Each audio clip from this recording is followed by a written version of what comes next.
Kravets. If you have not followed his Triple H horse racing podcast, you're missing out. It's one of the best podcasts in the country.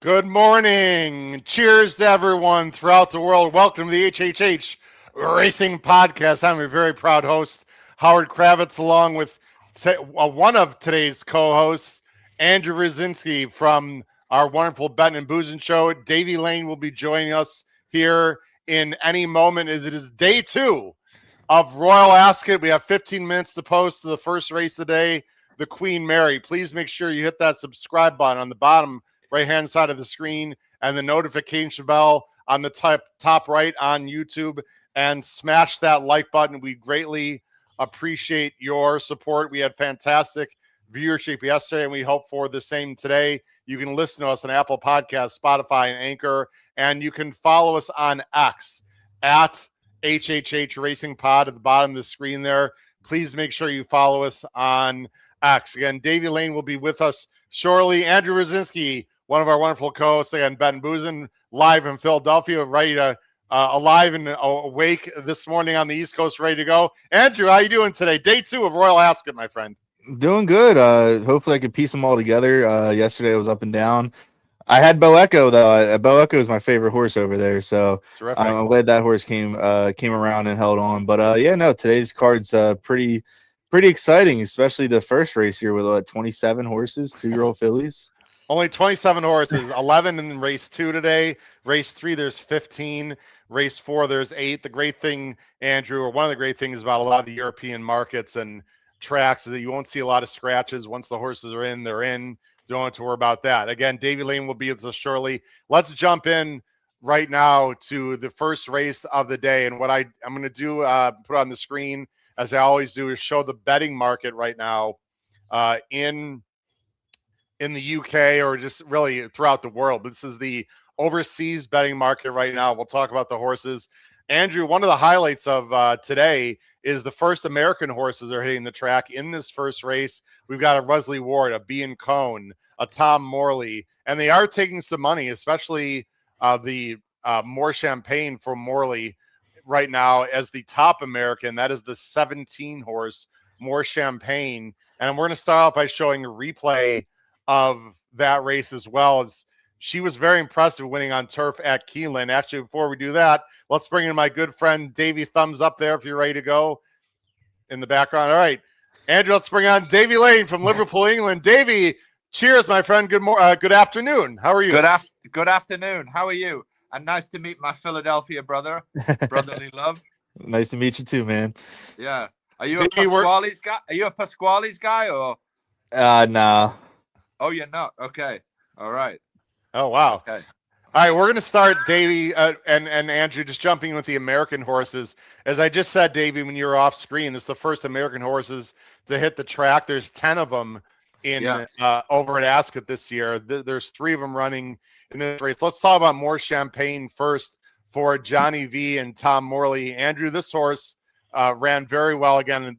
What you see on the screen right now, of course, are the horses, but that's post position order. The number 16, let's go ahead and look at her first race. Now, she didn't have any trouble at all. She's the one. What I like, Andrew, a lot about this horse is that she closed, because there's a lot of speed in this race. More Champagne here is the 1 horse. The 5 horse Shining Moment is also in this race, not as fancied. Talk about what you see here as the 1 gets Johnny V today and closed nicely at Keeneland. Yeah, I think this one's pretty good. I kind of like the Shining Moment a little bit more, this longer in the career. But I think these 2 are the best USA horses in this field by a little bit of a landslide when it comes to USA competition here.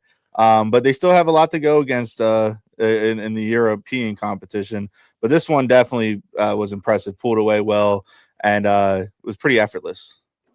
That was More Champagne first out. It's expected to be a hot pace today, Davy, in this race. Yeah. And we talked about this yesterday. I much prefer horses that were able to sit and finish as opposed to horses that are going to the lead. I know that Wesley Ward's very high on his horse, Ruvia, but there's a projected fast pace in this race, Davy. Yeah. Well, I just want to go. I want to go just quickly on the jockey angle because Velasquez rode Shining Moment last time, and he's on Champagne right now. Is Yes. that because Murphy's contracted to Qatar? I assume that's the case, or is it that Velasquez is sticking with Champagne because it's a better horse? That's my question to my man from Philadelphia. I'm not sure. I'm assuming it's probably the contract, but I don't know. Johnny V's pretty smart when these two with these decision makings at this point in his career. I would hope so. So it's definitely a good sign to see him hop to the other one, I think. Okay, and he's 4 times the price Shining Moment over more Champagne. So you'd have to think more Champagne is the horse to be on. Okay. I know this is a very difficult race, guys. Obviously, there's 27 horses. This is 5 furlongs, by the way, restricted 2-year-old fillies to Group 2. I know it's a huge field and it's a tough race, but to me, if Wesley Ward's horse Ruvia, who he likes a lot, the number 21, was really that live, she'd be much lower. She's 25-1 in the Whirlpool right now, and I'm just checking the pool from the bookies. I see about 16s or 18s. To me, that's a telltale sign this horse is not very live in this race. Davy, what say you about just the market with the Wesley Ward horse? Well, that depends if the Wesley Ward stable is a betting stable. I mean, not all stables are betting stables where the word gets out. You guys would know that more than me. I mean, we know what the betting stables are in this country.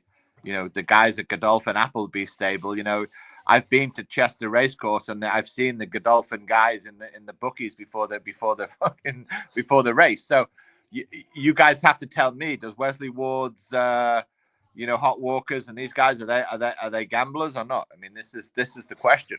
You know, I would say so. Before that, let me get to a few comments there from Terry Frank. What a great way to start the morning. The King, the Queen, Howard and Davy. Wow. I'm not sure we're quite that status, although Davy would argue maybe we're more important than those other two people, but that's a whole other conversation for another day. And don't forget about Andrew here, of course.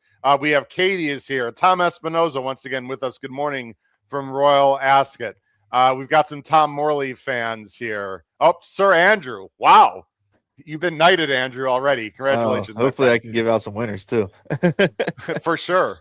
Bob Segura, surprised to see Andrew. Don't be so surprised. He loves these kind of races. And then we have Celtics Dispute won at Gulfstream in a faster time than the third in this race last year. That's from Charles Carter. So Charles Carter likes the B & Cone horse. And then John Kidzerski's here. The B & Cone horse is Celtic Dispute. I see 25s. That is the number 5 horse. I see 15-1. Andrew, last USA horse we'll talk about, and then we'll get into the favorites here. I don't think that was a very strong race at Ascot. I think you actually, Gulfstream. I believe you covered that race, right? On Ben and Boozin with those guys. I believe so, yeah. She battled, and it was a game effort. There's a lot of speed in this race. I don't think she is Lenny Lou quality. I guess we'll find out. Yeah, I mean, I remember I had Scar Bray in that race, and this one got up at the wire. Celtic Dispute. It's definitely a little bit of an outside chance here, but I know the B & Cone team's been over there for a few weeks now. I know Andy's been training horses over this track in the morning times. I've seen some videos. I don't know about this one, but it seems like they're high hopes on this horse, but I still think it's a little bit outmatched. I agree. David, let's get into the main protagonist here as we have 5 minutes to post. Again, I'm going to show for the last time here, I'm just going to show the odds. You have Alta Regina for James McDonald and Wathnon. The 1 horse is the favorite right now. Yeah. Victorious for Ryan Morris, Senor Benita, and Wild Blossom, the other Wathnon. Those are the top choices in the market. Davey, what say you in terms of the horses you like the most in the Queen Mary? Going off yesterday, I like Victorious a lot, but she's drawn in 5, which is seriously the worst place to be. But we had that debate with Great Barrier Reef yesterday, and that didn't matter. Correct. Is this gonna be a different example? Who knows? I think this is a tougher race. I mean, to me, there's a lot more up chances of winners than there were yesterday. So with the fillies, so I would be taking Victorious on. And going more with the draw, and the Wathnan horse. There's been money coming for the Wathnan horse too, so that's currently the favorite, I think, in the UK. So, and that's halved in price over recent days. So that seems to be the logical place to be, with the draw, with the best jockey, a lot to 4.5 length win in its maiden race. Yeah, a lot to like. That's Alta Regina. Let me give a few stats to people at home right now watching. In the last 11 races, Davey, you might not know this, Andrew. I don't know if either one of you know this. In the last 11 races, double-digit double-digit gate draws, 10 and higher. Our 10 have won 10 of the last 11 races, Davey, in this event. So again, the high draw, Andrew, which are the gates that are closest to the right side of the screen or the stand side, are the better place to me. Ward has won 3 of the last 11 runnings of this race, and he has not been in this race in the last 2 years. Senorita, I'm going to give a little bit extra credit for that horse. I'm trying to find the number here. Yeah. What's the number? Number 22. Senorita Benita had an unbelievable closing finish in her race. I'm trying to get that race up. And again, for me, Davey, I'm giving extra credit for horses that come from behind and win their debut. Again, I'm trying to find that horse here. That's a big drifter, Howard. That was 4-1 favorite for most of the week, and it's now out to 8-1. So I saw that. Yeah, that is a bit of a concern. I see 11-1 right now. I just love the way that horse finished. Similar to the way Mission Central, Andrew, finished in the sprint yesterday for Aiden O'Brien on the outside. I don't know if you saw that race, Andrew. It was very impressive. Yeah, no, I watched all the races yesterday. That was definitely one of the ones that I liked a lot. All right. The other thing to note is Murphy was riding that horse for the Bahrainis, Benita, last time out, and he's gone to the Qatari horse, probably contracted, but they have contracts before and they break them when they have something for real, a real big deal. So who knows? We have again, people are watching the live feed. Celtic Dispute just dropped her jockey apparently. Now I don't know what the rules are what are the rules in UK with that, Dave? They can still run? Yeah, of course. It's all about whether the vets check the horse out or not, Okay. So that's not a problem. And I wouldn't say that's a negative necessarily. I mean, it's the first time she's been there, Andrew, and the horse is excited, but I don't know. I wouldn't read too much into that personally. I don't know how you feel. No. It's just it's 2-year-old fillies. I mean, they're all jittery anyway, so I'm not worried about it. They are. David, give everyone your top threes. We have about 2 minutes to post. And then, ladies and gentlemen, we're only showing audio or playing the audio. We cannot, of course, play the video due to copyright. But, David, your top three for everyone. Well, the top three, not necessarily in order, but I would have the 1 Alta Regina, the 17 More Champagne, and the 8 horse Drazina, the Aga Khan horse for Graffard. Very late closing sectionals on soft ground last time in France.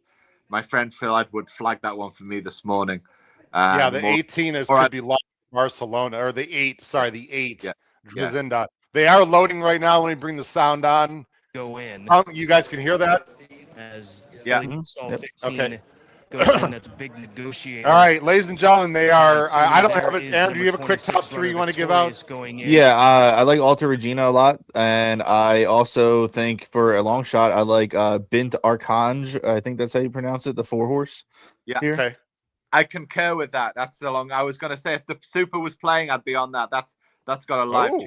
46-1. And Davey, we have that horse in our place bet. Yes. Yes. Okay. And after this race, guys, we'll talk about what happened yesterday, Davey and Andrew, with a few things. Just that I want to talk about what happened with our place bet, Davey. I want to talk about what happened with the in the Prince Charles with the jockey suspension, and then the Twin Spires contest. So the 3 things I want to talk about. All right, here we go, everyone. The first race of the day. Down for their sprinters or precocious. Good luck to everyone in the 27 horse Queen Mary. I do not. Let me take the sound off here for a second. I do not have a top 3, ladies and gentlemen. This is a very tough race. I'm just going to watch and enjoy. I'm going to cheer for More Champagne. I'm going to cheer for Tom Morley and Johnny V to win for the Americans. She is 7-1, guys. She's taking quite a bit of money. The number 17 horse breaking from the 14 hole. More Champagne's breaking from 14. They're going to split off into 2, Davey. Is that what you expect? Well, who knows, Howard? These things can depend. They can go 2, 3, or they can stay in the middle. Hey, fun fact, the 4 is the only one to have a race over Ascot, and it did win. So, Yeah. Okay, But course and distance winner. Here we go. The Queen Mary. Good luck, everyone. Royal Ascot underway, presented by Lanes End Farm. Ready, set, go. They race away with a flying 5 furlongs, and coming out of the stalls, Celtic Dispute reared a little bit, Lover Girl and Havana Lightning, and also the far side Wild Blossom are led by Envision, the Yellow Jacket, Lover Giggle, and behind those is Crystal Queen. Darzinda's in that group, and so also is Kentucky Rain. Meanwhile, on the extreme right, Shining Moment is just about the leader there from the blue and white colours of Bintar Change, Princess d'Orange and Pashada with these, and they also bang up there as well the white sleeves of Ruiva, as then followed by Armour Supreme, and Fast Track is behind those. More Champagne comes next. They're heading down now inside the last furlong and a half. Wild Blossom, Senorita Bonita, red and white has come through strongly. Ruiva's the near side, Pashada behind this, Crown Breaker and Armour Supreme the next group of runners. Wild Blossom victorious in the dark blue, flashing home down the centre. Victorious is going through now as they race up the waterline. Victorious Ruiva, Senorita Bonita, Pashada behind those might just have got 4th place. wow. Pretty good. The Yeah, Ballot team is rolling. After 8 races so far this year, 3 winners. That puts Aidan O'Brien at 99 Royal victories, and Victorious came rambling late, showed a tremendous amount of turn of foot late to pull this one off and do so very Victorious, guys, is Victorious. It sure looked like a horse that we mentioned at the beginning of the show that I liked as a closer there. Senorita Bonita took the lead for Buick, but then faded late, and Victorious made a huge run. It's very, very close for second. It might be Ruiva, guys, for second. What do you think watching? It's very close between Senorita Bonita and I believe the Wesley Ward horse for second and third. Is that correct, guys? I'm a minute behind you because I'm using a streaming TV, so my race is just in the last half a furlong. So I'm sorry, Davey. He's over there. Andrew, who do you think got second here? It's very tight. For my betting wise, I really hope Ruiva got second because I would have the exacta. But yeah, I played a couple horses over top about half the field, and Victorious was one of them. So yeah, I would hope. I don't have Senorita Bonita underneath, so I would kind of hope the Ward horse caught up. Boy, they're I mean, they're good 25 yards apart. Yeah, it's a tough one. I think the commentator originally said Senorita. Let's hear from TVG here, guys. Fast time at Goodwood last time. This form looks very strong, and the winner looks very, very smart. And she'll go a bit further if they wanted to, quite a bit further. a blinding performance by the starter of Wooten Bassett from that Group 1 female side, and Ryan Moore just pushing the right buttons as far as getting her to settle just off the pace and then pick things up and really demolish this field. I know the winning margin. Apparently, according to Katie, bigger, Wesley got was third. as easy as Andrew. it gets once she I don't know if kicked that's it correct, into but high gear, just blowing past this group. So you mentioned 26 on top, 22, 21, Matty B. Yeah. 22-21. Yeah, So Senior Burrito. Oh man, that's a brutal beat.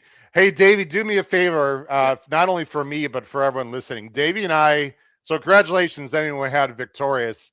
Well, let's just talk about this horse very quickly. This was the favorite, actually, at 3-1 in a big field, Davey, for Ryan Moore and Aidan O'Brien. They're both off to fantastic starts. This was post, I'm not sure the post of Victorious here. Let me try to get to that horse on the screen.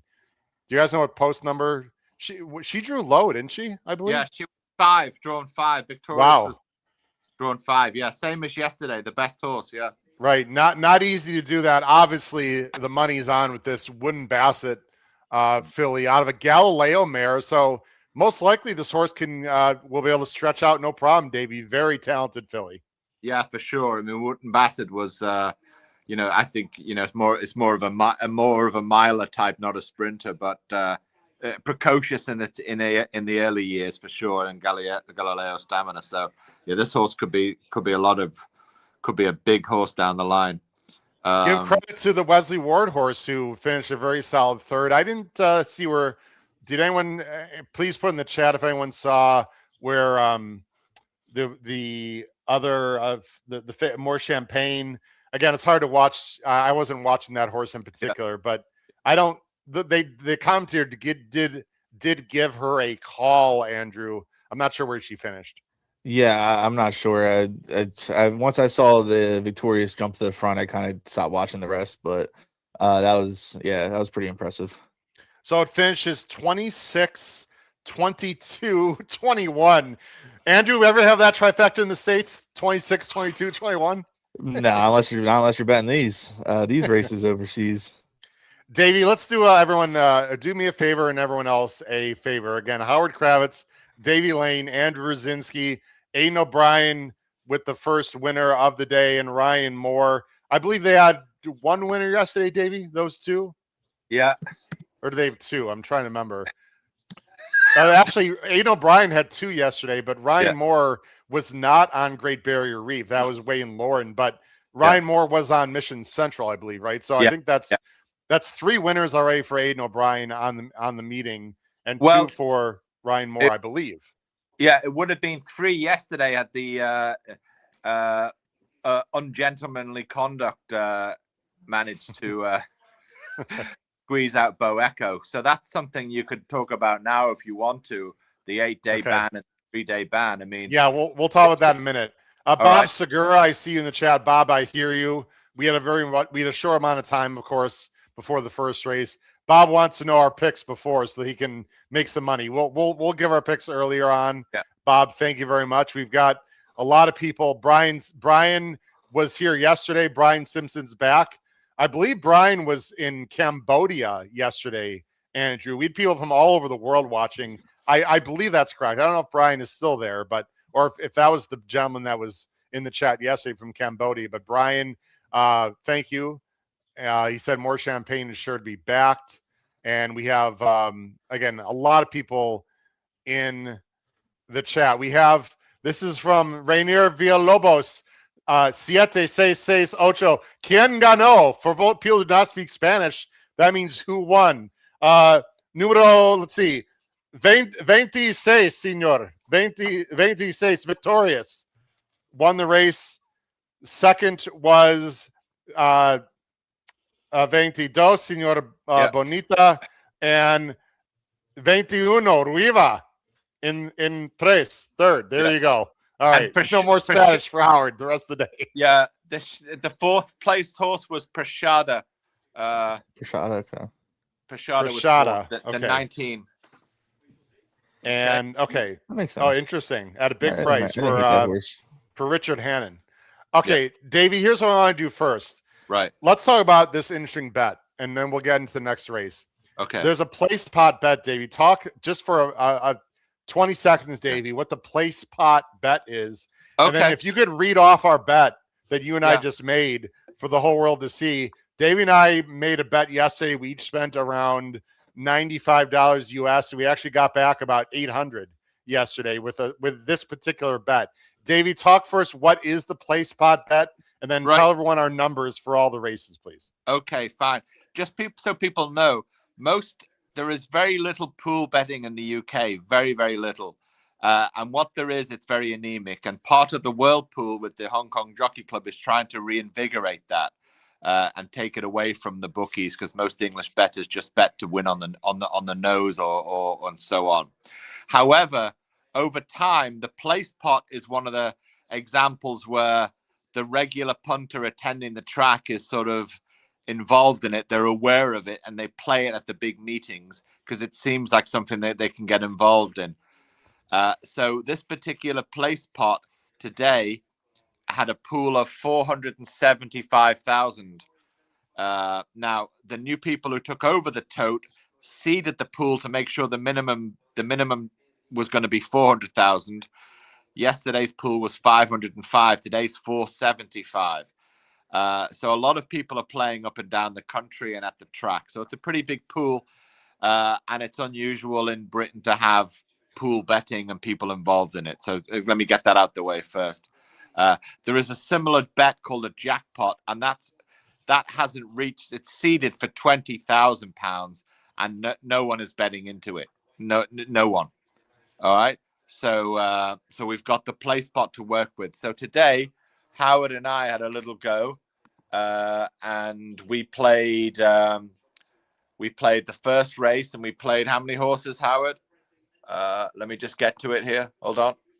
Okay. All And right. it pays So I just want three to go. places. So Yeah, on your yeah, ADW at home, and Andrew, this might interest you as well. On your ADWs at home here in the States, there was a pick six, but it's a place pick six. And in race 3, it says pick 4, but it's actually a place pick 4, Andrew. So in other words, if you find the first winners of the first 2 or 3 winners, depending on the size of the race, you can actually hit that, 30 times. But it's not your traditional. You don't have to. The horse doesn't have to win. The horse just has to place. Now, in American parlance, that means second, but that's not the case in these races because of the size of the fields and the bet. So, in other words, the bet that Davey and I are talking about, you just had to finish in the top 3, right? Based on the field size. And let me clarify what a place means in the UK. A place is traditionally the first 3 places in a race. Okay. Now, if it's less than an 8-horse field, a place becomes the first 2. So if it's a 7-horse field, you only have to get a place, you have to be first or second. Now, the exception to this is more than a 16-horse race if it's a handicap. So if you've got a 17-horse race, that's a stakes race, you don't get 4 places, you get 3. So on this particular bet, the last 2 legs of this bet, there are 20-horse fields that are handicaps. So a place is considered the first, second, third, and fourth. Okay. Now, in addition to that, you'll hear UK pundits on YouTube talking about extra places in their bookies. You will have a bookie on the high street here or online who just offered even 7 or 8 places for that race. They'll clip the price because of it, but they'll offer that to get somebody to come in to have £50 each way on horse number, whatever. And if that horse finishes 7th, they get a place. But technically speaking, within the tote system at the track, a place is the first 3. It's 2 horses if it's under 8 runners. And if it's a handicap, not a stakes race, that has more than 16, it's 4. If it's a handicap with 15 runners, no cigar, just the first 3. Okay? Okay. We appreciate all that info. Go ahead and give us our bet, Davey, so people can follow along. All right. We had 9 horses in that first leg. We have to go very wide. We went with 1 Alta Regina, 2 Bint Archange, 8 Drazina, 13 Love a Giggle, more Champagne, the 17, the 21 Ruiva, the 22 Sanita Bonita, and the 26 Victorious, and the 27 Wild Blossom. So we had 3 of the horses. Terrific. Good start that for came us. out. Now, the important thing to know also, just get a list of how many horses, how many tickets there were. There were 4,600 tickets on the favorite, and I'm not sure who the favorite was actually, if it was Victoria or whether it was the McDonald's horse. Well, in our pool is Victorious, but it could have been Alta Regina. But anyway, hey Davey, Davey, sorry to interrupt you. Yeah. Instead of giving how much we had on each horse, because I'm sure people at home want to hear about our handicapping opinions in race 2. Can you just rattle off the numbers that we placed in each horse, then we'll move on, my friend. The numbers on which? For each race. So you just said 1, 2, 8, 13, 17, 21. Yeah. Go ahead and do that, please, for other races. Then we'll move on to the handicapping, please. Okay. The next leg, we got the 2, the 3, and the 4. Okay. Go ahead. And then leg after that, the 5, the 8, and the 11. Okay. And then the next leg, we single the 3. Okay. And then the 5th leg, we went with the 3, the 6, the 16, the 23, which is my bomb of the day, and the 24. Great. And the last leg, we single the 10. Terrific. Okay. So I'm just going to read this off for people at home. We're not saying you should place win bets. These are horses that Dave and I like to place, which means in the top 3 or 4 places. We'll talk about the individual horses. The next race, we have 2, 3, 4. Race 3, we have 5, 8, 11. Race 4, the big race of the day, we have Deriz. Race 5, we have 3, 6, 16, 23, 24. And then in race 6, the last race of this bet, we have singled the 10.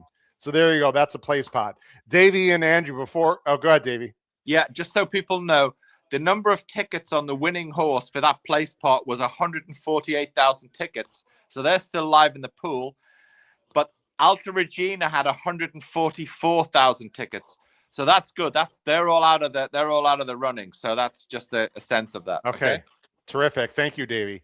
Okay, guys, before we get into race 2, actually, let's talk about race 2 first, Davey, and then we'll piggyback on some of these other topics because we do have plenty of time. Race 2, we got about 23 minutes. Davey and I are also playing in a contest that I wanted to talk about through our good friends at Twin Spires. Actually, let me go ahead and put that banner up on the screen here. Yeah. And that was my subtle reminder, Davey, to send me his contest plays today.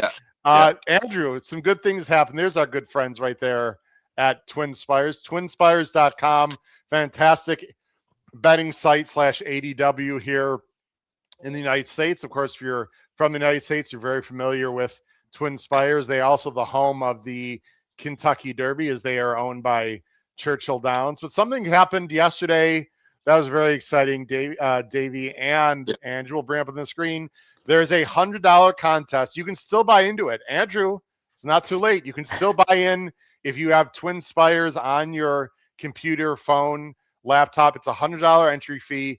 $60, 60, goes to the that you can bet in your bank account. $40 goes to the prize pool. Yesterday there were about 23 people that played yesterday in the tournament, and looky what happened, ladies and gentlemen. Look at this. Howard Kravets. I was fortunate enough to win the contest. I finished with $330, and Davey was a good day for us all around. I won $600. Davey also had a good win bet, but he struggled in some other bets and didn't quite get to the top 2. But I won my big play here, Davey. I don't even know if you've even saw this, but it's interesting to talk about it very quickly because we love Twin Spires. I can make it bigger, but I think everyone can see that. What I did, Davey, is I really liked the 8 horse in the last race who finished second.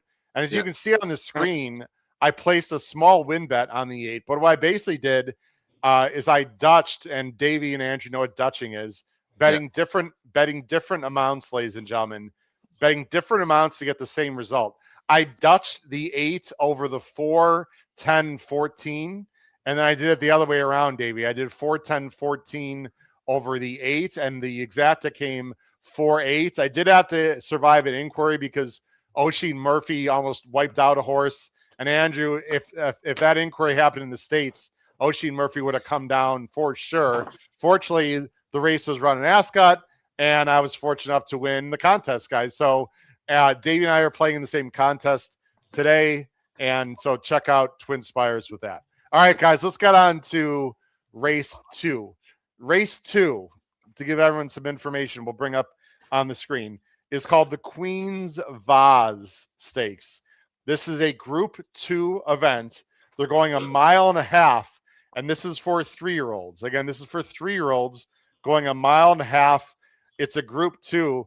Andrew, I think the best way to describe this race, it would be like our Belmont Stakes if it was like a grade 2. In other words, these are very good 3-year-olds, not the top of the top.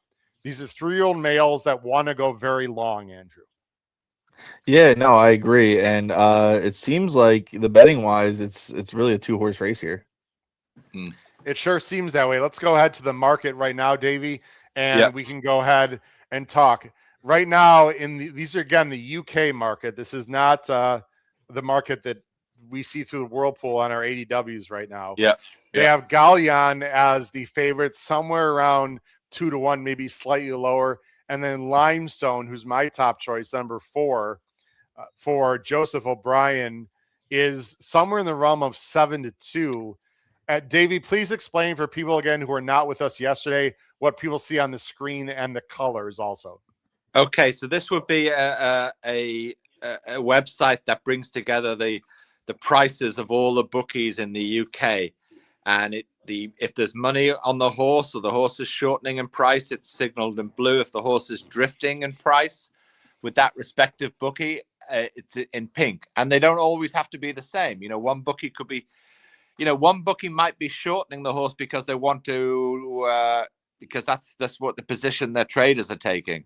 Another bookie might be lengthening the horse just to entice. It might not because of money. It might be just to entice players in. There's all sorts of reasons. In other words, it's not an opaque parimutuel system. It's the individual decisions of like 20 different trading houses. Okay. So just be aware of that, which, it's often based on the reality of the market. But again, as I often state, it isn't always. There's a lot of different ecosystems at play here with this. So just got to be aware of that. Of course. Now, okay. I will say, as I bring this up, and I think what I really want to emphasize in these shows is not just handicapping, is teaching people, Davy and Andrew. That's a big part of this podcast. And, so people are more interested, obviously, in betting, maybe overseas, or because you can really get a lot of value, Andrew. People don't understand. Like, for example, Limestone right now is, 7-2 overseas, but here Limestone is 2-1. Now, I don't know about you, Andrew, but in general, if I have to decide which one is a little more accurate, I'm usually going to go with what we see on the screen.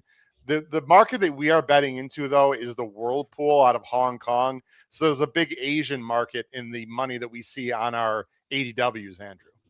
Yeah, and I would say that based off at least yesterday's races and the first race today, the Whirlpools are pretty accurate when it comes to the favorites. But overseas, if you like before, when it gets too close to the post, I would probably judge my scale of betting off of how it goes over in England than it is more so in the Whirlpool. I would tend to agree with that. Davey, let's get into the nuts and bolts of this race. Let's talk about the two choices right now. And I'll go ahead and bring up on the screen the past performances. Just further to Andrew's point, I just want to give punters in the USA a sense of where the money is going for the next race, almost like a Matt Miller type of thing here, because I've got the units of this particular play spot, the next tickets rolling on available. Interesting. Right, okay. So you can actually see where the money is. Okay, so just so people know, there are 84,000 tickets for Galleon and 79,000 for Limestone. So that makes sense to both favorites. Now, the next ticket with the most is Point of Law. That's 17,500. Well, that's generally, I would say, large because it's a royal horse. Okay, in other words, the local punters are betting it because it's a king's horse. So what's interesting out of all of this? The next two horses that are interesting that have numbers are Port of Spain, which makes sense. People are betting it because it's an O'Brien horse. However, the number 10, Ravenspire, has 10,800 tickets. That tells me something. Okay?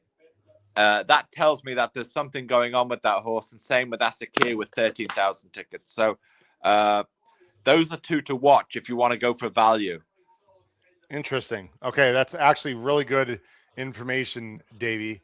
Let's go ahead and talk about the two top choices here in this race. We'll start off with, they're actually breaking right next to each other, and this is a 1.5 miles, everyone, or 1.75 miles. Sorry, there it is on the screen. They're starting on the home stretch. Of course, it's right-handed, and they're going to make a few turns. Let's talk about these two horses, Davey, so people at home can we can help them make some decisions. Let's talk about Galleon for Andrew Balding. This horse is 1 for 2, ran very well last time in only a main race, but huge upside near your home track of Chester.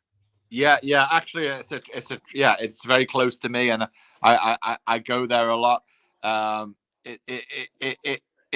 This is a horse I've bet a lot individually when it was in a higher price earlier in the week. It's probably like the bet of the day, probably, but it's now, what price is it? It's probably into 2-1 or something. Yeah. So this is a wise guy horse now, based on its. It was just glancing away from the rest of the field at Chester last time, winning the maiden, and it's a pretty confident bet for people. We didn't single it in our bet, but there was a debate between the two of us whether we should have done or not. It's a likely winner and therefore almost certain to be placed. Hey, but it's horse racing. So what else have you got going on? Limestone, you could probably talk about that more. I like Limestone quite a bit.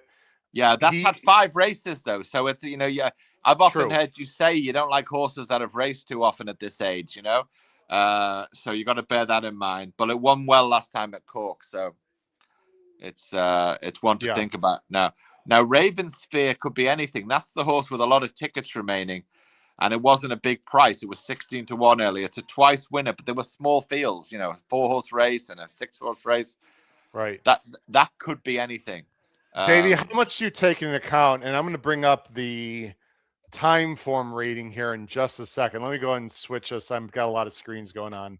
Let me do this, and I want to get this up on the screen. There are time form ratings that we need to discuss, because time form is a good tool to use for speed figures in overseas. Hold on one second here, as I'm trying to switch to something so I can show everyone.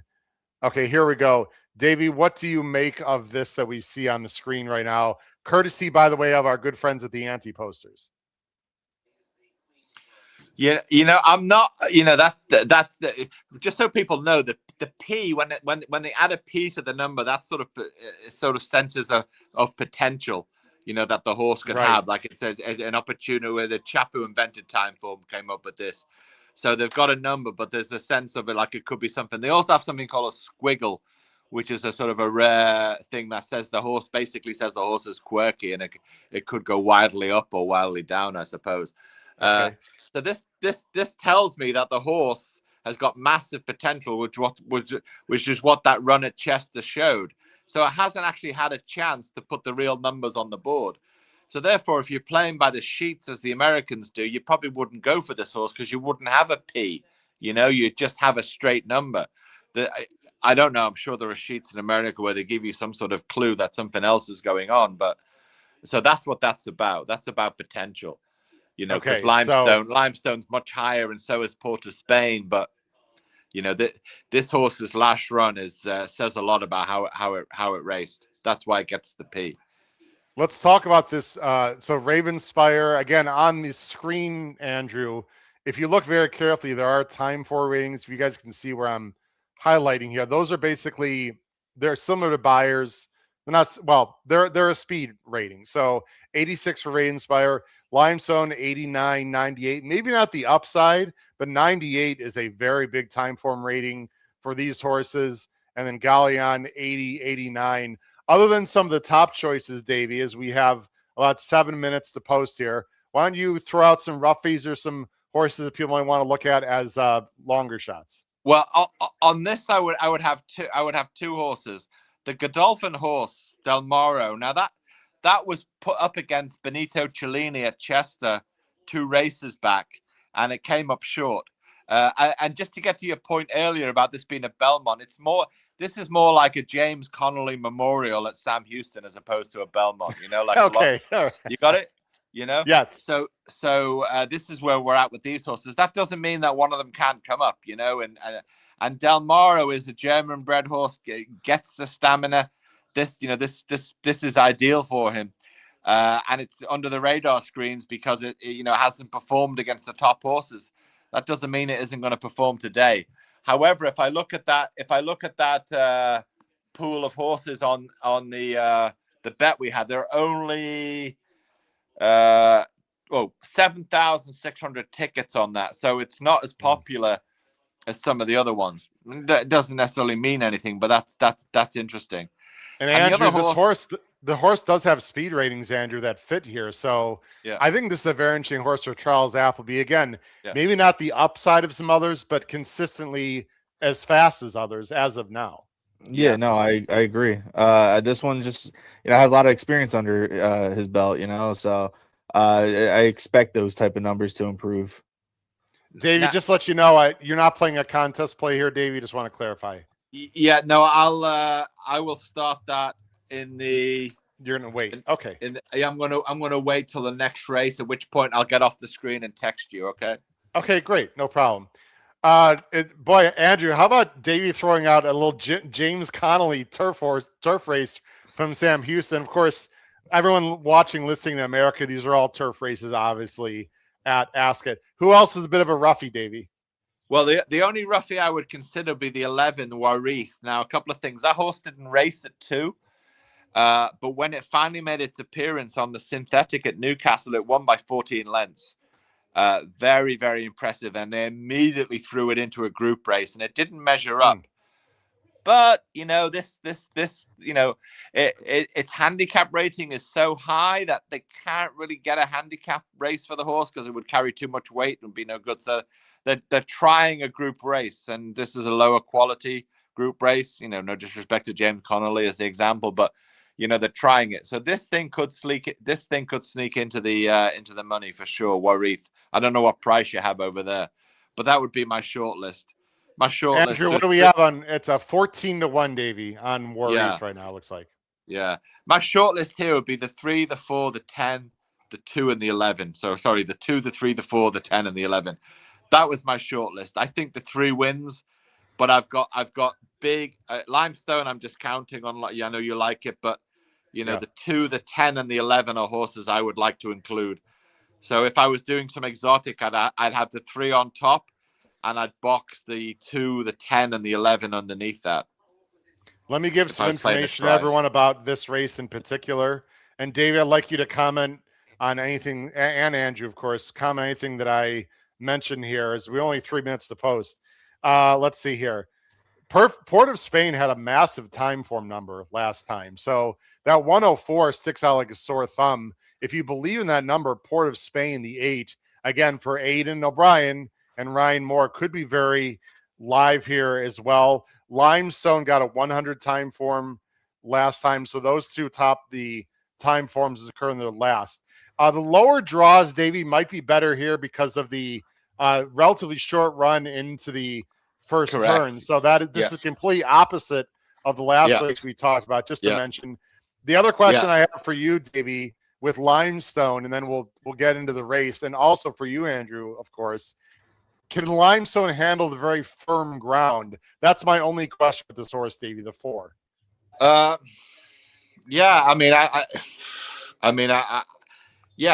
Sometimes we have these questions about whether horses can handle the ground. They've not faced it before. I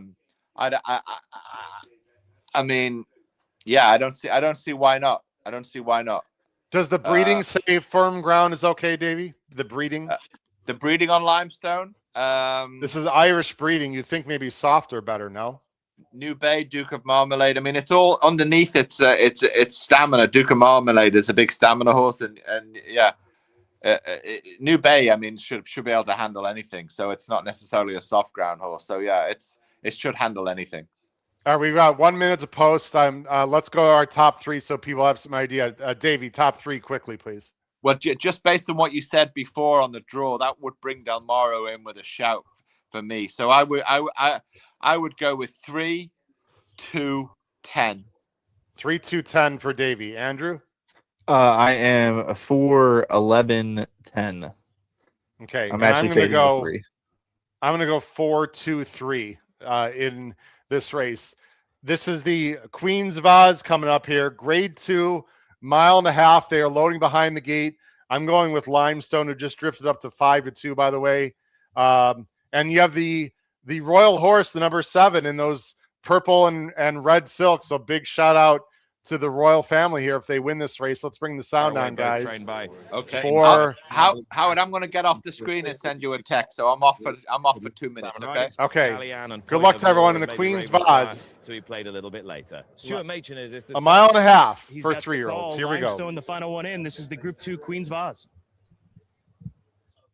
Queen's Vase with Mr. Colonel, white sleeves and cap, a little slow in gathering stride.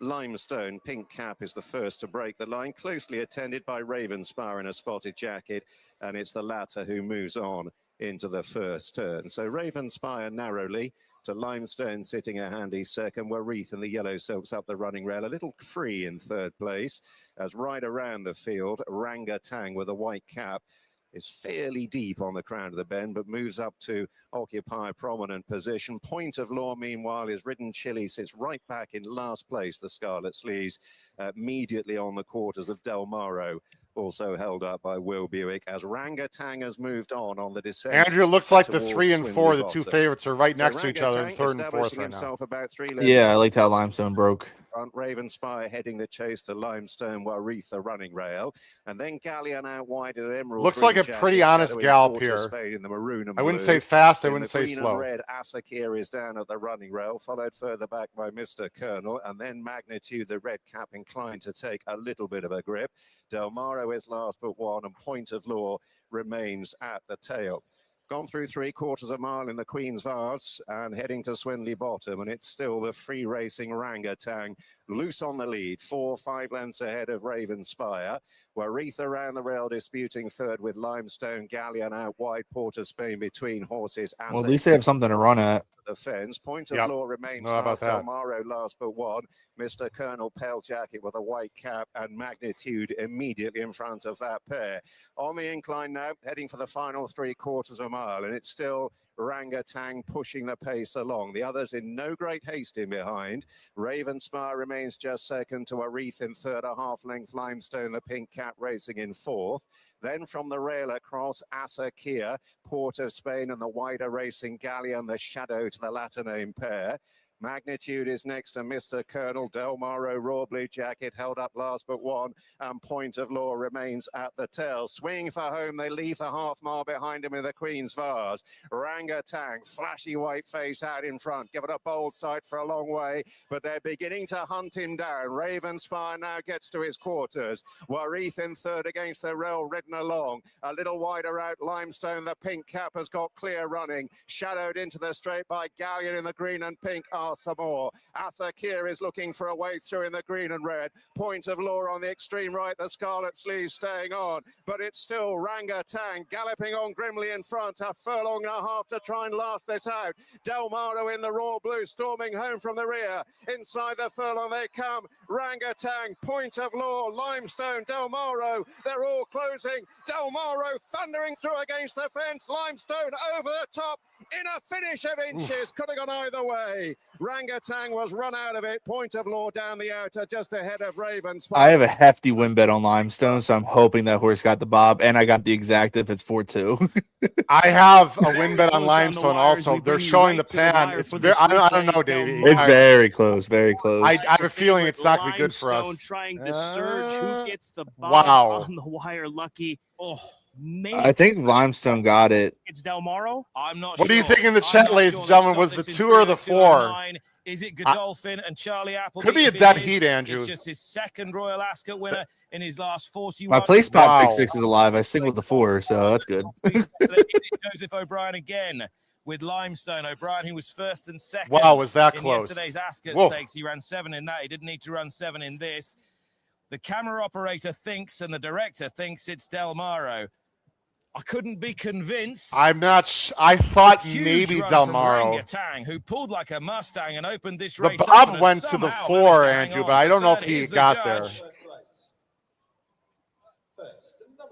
And Yes! Limestone Let's go. gets go! wrong, but they did on this occasion. Limestone it is in the colours of Wow. Anthony Ramsden's Valmont. Boom. Let's go. Wow, was that? You know what, Andrew? This is what I also really appreciate about the races overseas. That photo. Now it looked really close, so maybe I'm speaking out of my butt here, Andrew. In the United States, it feels like that photo would take another 2 or 3 minutes, and they brought up what within like a minute, I would say, and that's about as close a photo as you can get. I'm sure we'll see the photo. We'll take a picture. By the way, the ride on the number 2 Delmaro for Buick and Appleby was absolutely spectacular. Saved all the ground. Meanwhile, Limestone, who got off at 3-1, Andrew, we'll take it 3-1 on Limestone. He was a little bit wider. I'm not here. Oh, here it is, guys, on the screen. Here we go, Andrew. Wow. Oh, wow, they yeah. just missed it. The 2's I is don't a know if longer you horse. saw that. Yeah, I mean, I saw it's an absolute whisker. But the ride on Delmaro, I have to give credit to Buick, was absolutely outstanding. Saved all the ground, Andrew. Oh yeah, that was a smart ride, and plus he had the longer horse, bigger horse. So yeah, to get nipped on the wire by the 4 like that is more brutal of a beat than if the 4 would have lost the bob there. What a thrilling finish! It comes 4-2, and how about the pace setter, a bomb, Rangatang? Gotta love the name, not orangutan, but Rangatang. Must be a fan of primates, I suppose, Andrew. 50-5-0 to 1. gets in the placing. So Andrew, Dave and I talked about this place pot bet with the number 3 Galleon, who is the big favorite out of the money in the place pot bet. That really helps myself and Davey quite a bit. Plus, we also had the 2. So we had 2, 3, 4. That is very good for our place pot bet. And nice job on the exacta. What does the exacta pay? It's got to be pretty good. Like 42 to 1. Nothing crazy, but pays for my place pot ticket, which was only $42. So and I singled the 4 there, so we're both alive. We move on. And about half the tickets are gone now. So or half of whatever was remaining, if not more. Davey, a thrilling finish there in the Queen's Vase. I just want to give a ton of credit, as I said, now that you're on screen, to William Buick, who saved all the ground on Del Maro and did absolutely everything he could just to get pipped at the end by a slightly better horse than Limestone. Well, I thought he'd won it, to be honest. I mean, you always go with the cameraman. The cameraman went with Limestone, but I thought Del Maro had won it. And another half a stride, he would have won it, I think. I mean, he was still, that's how I saw it. So he is a stamina horse. I mean, a horse like that down the road that gets stamina, Melbourne Cup, maybe forget about James Connolly. That's what you're looking at. That horse keeps going. That was 1 mile 6. And, you look at world racing, there are about, 10 or a dozen big races in the world that you want to be winning, right? Breeders' Cup, Breeders' Cup, Kentucky Derby, Grand National of Liverpool, Melbourne Cup, these are world big races people want to be on, that transcend the sport that everyone in the country knows about. And I think that's where that's going to be heading down the road. I would get an anti-post bet on Del Maro for a Melbourne Cup after seeing that. Oh, interesting. Okay, there you go. Yeah, Figueredo Williams. Hold on, Andrew. Sorry. Figueredo Williams only speaks Spanish, ladies and gentlemen. So if you speak Spanish or you'd like to use a translator, feel free to talk to Figueredo in the chat. Figueredo, ¿cómo estás? Hola. Thanks for joining the show. Much appreciated. Hola, muchachos.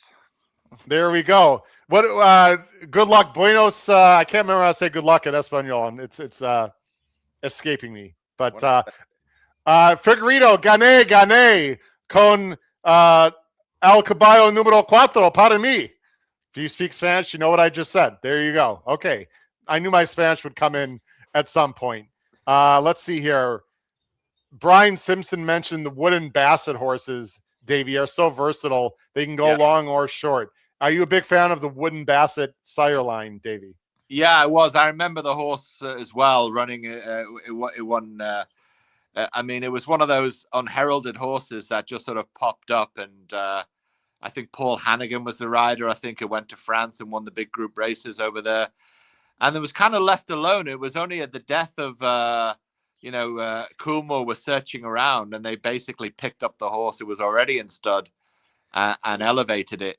Sadly passed away in Australia, I think, last year, So, but a great loss. So he's everywhere. He's what they call a shuttle stallion, which sorry to borrow from Shirley, the great actress Shirley MacLaine's world of thinking, but if I come back in another life, I want to come back as a shuttle stallion.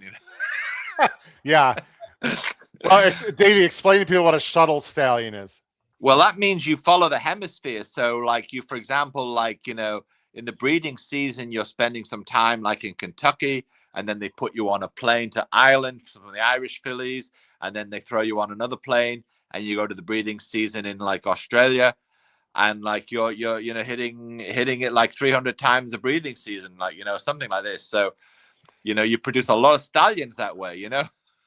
What's this? Absolutely. No, it's from Patrick Hunzel. Yeah. So let's put this in simple parlance. That horse wouldn't Basset or any shuttle stallion.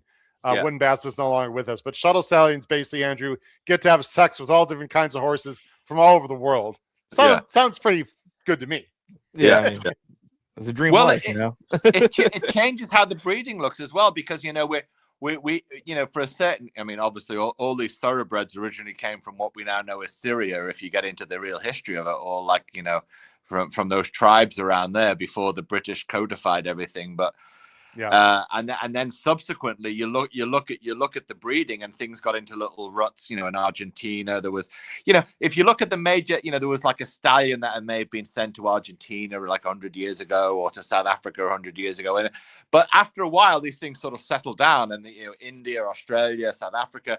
But now a lot of this stuff with the shuttle stallions they're mixing up the gene pools a little bit. So lots of interesting things are coming through across all the breeding jurisdictions. It's quite, as we know, how the Japanese took Sunday Silence and whatever else over to Japan to create their great racing. So as ever, it's dynamic, and if you sit still, and don't adapt, you don't win, you don't survive, and that's just a great moral for anything, Let me get some people because Aiden Butler, president of First Racing, is being interviewed right now on FanDuel. Let's go to the chat.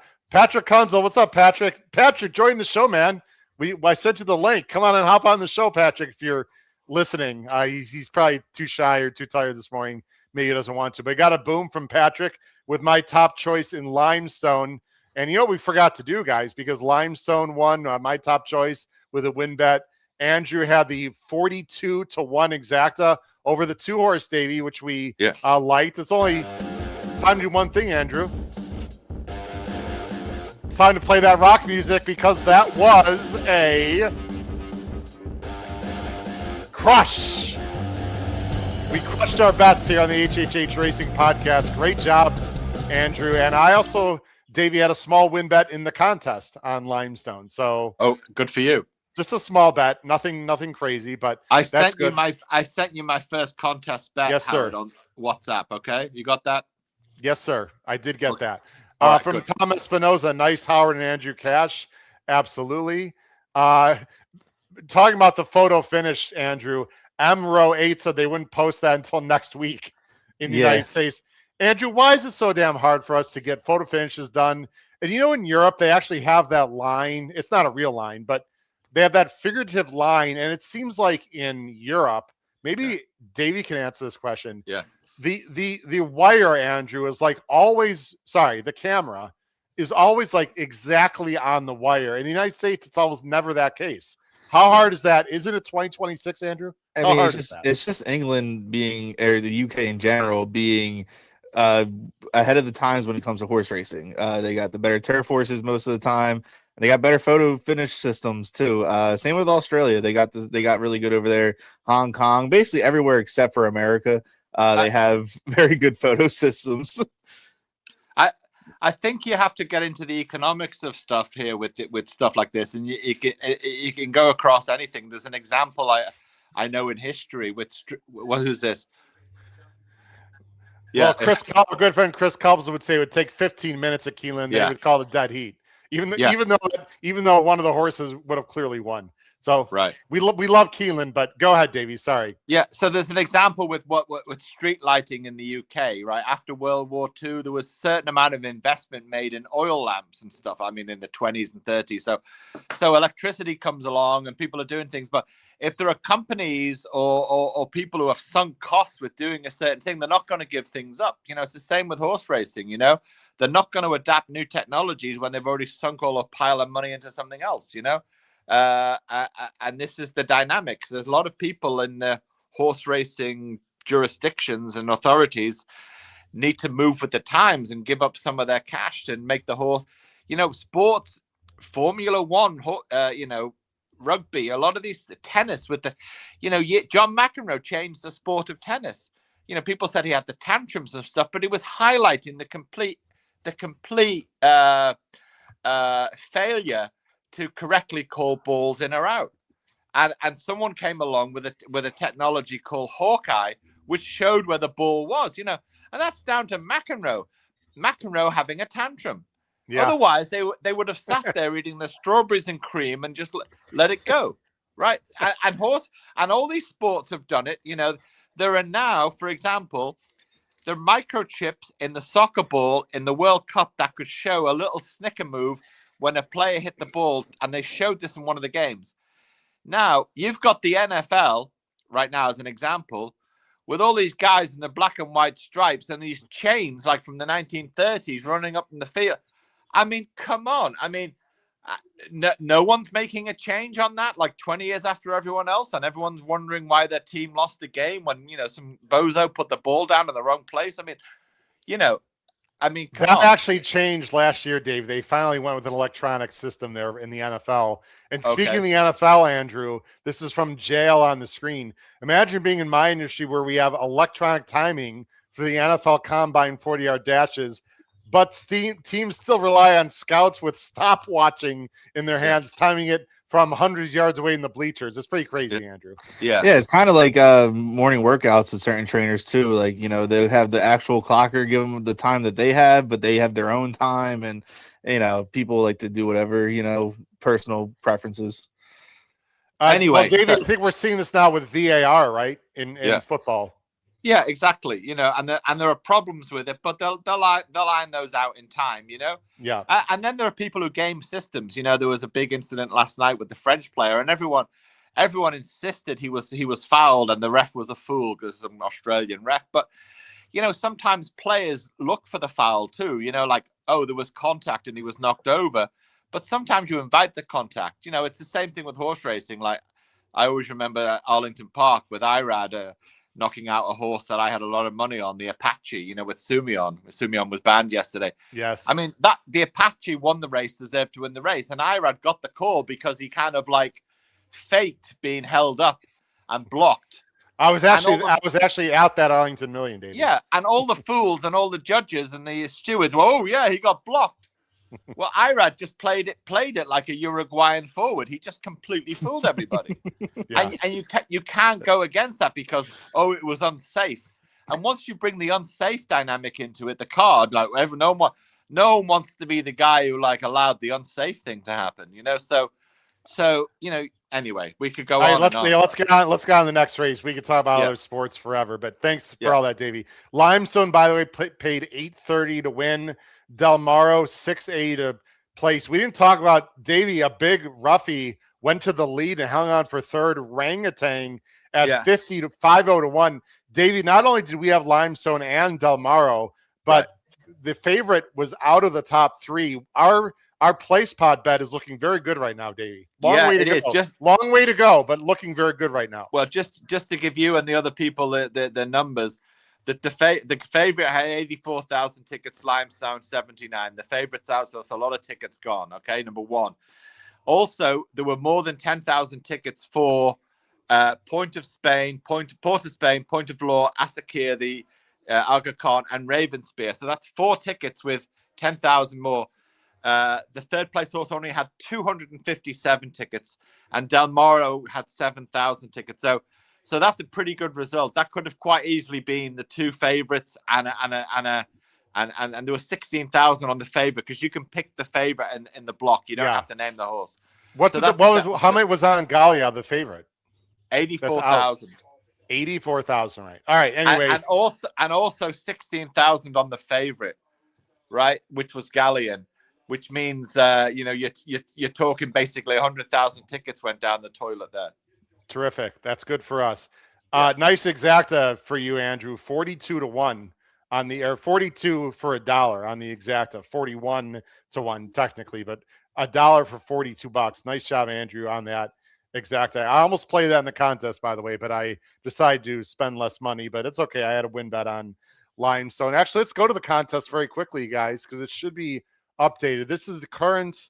Let's go look at again. This is a current Twin Spires contest, and people at home in the United States, if you have a Twin Spires account, you can still register for this. It closes, actually it might have closed already. Let's see. No, it closes in 50 minutes, 5-0. And oh boy, look at Skippy. Chris Couples is in the lead right now, and Trish Smith's in second. Let's see what Chris did. Chris did a wow, he had 25 to win in place. Oh, he did that in the first race, actually. He had 25 to win in place on the 21 horse. Ruvia. Which was Senorita horse, right? That was Senorita finished second, I believe. No, it was Ruvia finished. Oh, Ruvia. No? Yeah, I think. But yeah, because the place bets will be for third too. Right.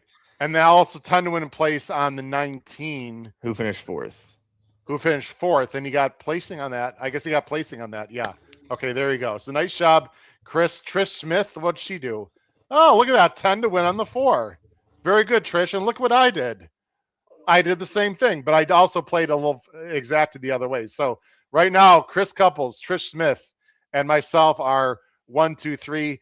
Davy Lane is also in this contest. He is my other entry. Just let people know for full disclosure. There are 14 entries right now, but again, please sign up for Twin Spires contest. They're a lot of fun if you have an account. You can sign up for another 50 minutes. All right, Davy and Andrew, we're going to take a short break here in just a little bit as we are halfway through our show, ladies and gentlemen. Again, let's reset the stage. This is called the HHH Racing Podcast. I'm your proud host, Howard Kravets, along with Andrew Brzezinski, an excellent handicapper punter from the UK, and great friend, Davy Lane, who is live from Liverpool, England. As you can see on the bottom of the screen there, he was also the Royal Ascot Channel 4 Top Tipster winner, which was a big contest. Oh, there it is. Wow, there it is. Nice. Oh, Royal Birkdale. Wow, I love it. Big golfer, Davy, as well. So, I haven't played for a long time. Okay, but the Open this year is in your neck of the woods, correct? Yeah, it is at Royal Birkdale. I've never played at Royal Birkdale except in the summertime when I would go up there with some friends at 4:30 in the morning and play about 6 holes before we chased off because it's light early in the morning. So that's how the kids would do it up here in the summertime. I love it. You can follow us on X at HHH Racing Pod. We also have a fantastic tip sheet. Look below the video player if you're interested in our Power Picks tip sheet, what comes out on Saturdays only. It's through Patreon. Again, you have to look in YouTube and below in the description below the video player for information. We also have a great website, hhhracingpodcast.com. Take a look at that. All right, let's get into the next race, guys. The next race, and we'll take a short break here in a little bit as we're going to talk about the first 4 races today on our show and let people enjoy the rest of their days. Davy and Andrew, this is called the Duke of Cambridge Stakes. It's a field of 15, 1-5. It is a Group 2 going 7 furlongs and 213 yards. It is basically a mile or very close to a mile. This is for fillies and mares, for the older girls. And Davy, this is a very, very interesting race for a lot of reasons. Let's first look at the current betting market over in your neck of the woods. Blue Bolt is somewhere around 2 to 1, 5 to 2, depending on which bookie you would place your bet with. Friendly Soul is the horse we need to talk about, the second choice right now, somewhere around 5 to 1, 5.5 to 1. And then the horse I like quite a bit. This is one of my plays of the day, the number 5, Catalina Del Carpio, who's an up-and-coming horse, who is my top choice at approximately 6.5 to 1 right now. Now, in terms of our markets, Andrew, in the Whirlpool, Blue Bolt, are you ready for this, Davey? Blue Bolt is 7 to 5 in the Whirlpool. 7 to 5, very low. 1.4 to 1. Catalina Del Carpio is 10 to 1, but it's probably going to get bet down, Andrew, I'm guessing, because we know the world was watching this show, and they're like, well, if these guys like the 5, I'm going to bet the 5. Just kidding, of course. And Friendly Soul is 7 to 2. So the betting market that's being offered, Davey, by the bookies over in your neck of the woods has this as a much more even race, while the Whirlpool has Blue Bolt at 7 to 5. Yeah, I would be against Blue Bolt on the price, and that's why it wasn't included in our little play spot play. And just to give a sense of the play spot, not to be self-centered, but just to give people an idea of where the live tickets are. Is that okay? Yes, go ahead quickly. And that gives people an idea. So sure. The remaining tickets are 87,000 tickets, okay, of which 28,000 are with Blue Bolt, and next highest would be Friendly Soul at 16,000, and then a smaller amount throughout the rest. Okay, that's a lot less than it was yesterday, if I recall at this point. Yeah, and Catalina would be 11,000 tickets. Okay, so there you go. So Davey, let's get into the handicapping, the punting here, Davey. Yeah. Blue Bolt is 7 to 5 for Juddmonte, Andrew Balding. 6 out of 7 first or second, 4 out of 7 wins. What's not to like, Davy? Yeah, yeah, just the price. I mean, it should be a good horse. Yeah, I mean, I'm only against it on the price, really. I'm just hoping, the jockey is another reason. He's an Irish champion jockey, but when he's come over to the UK, he hasn't quite nailed it.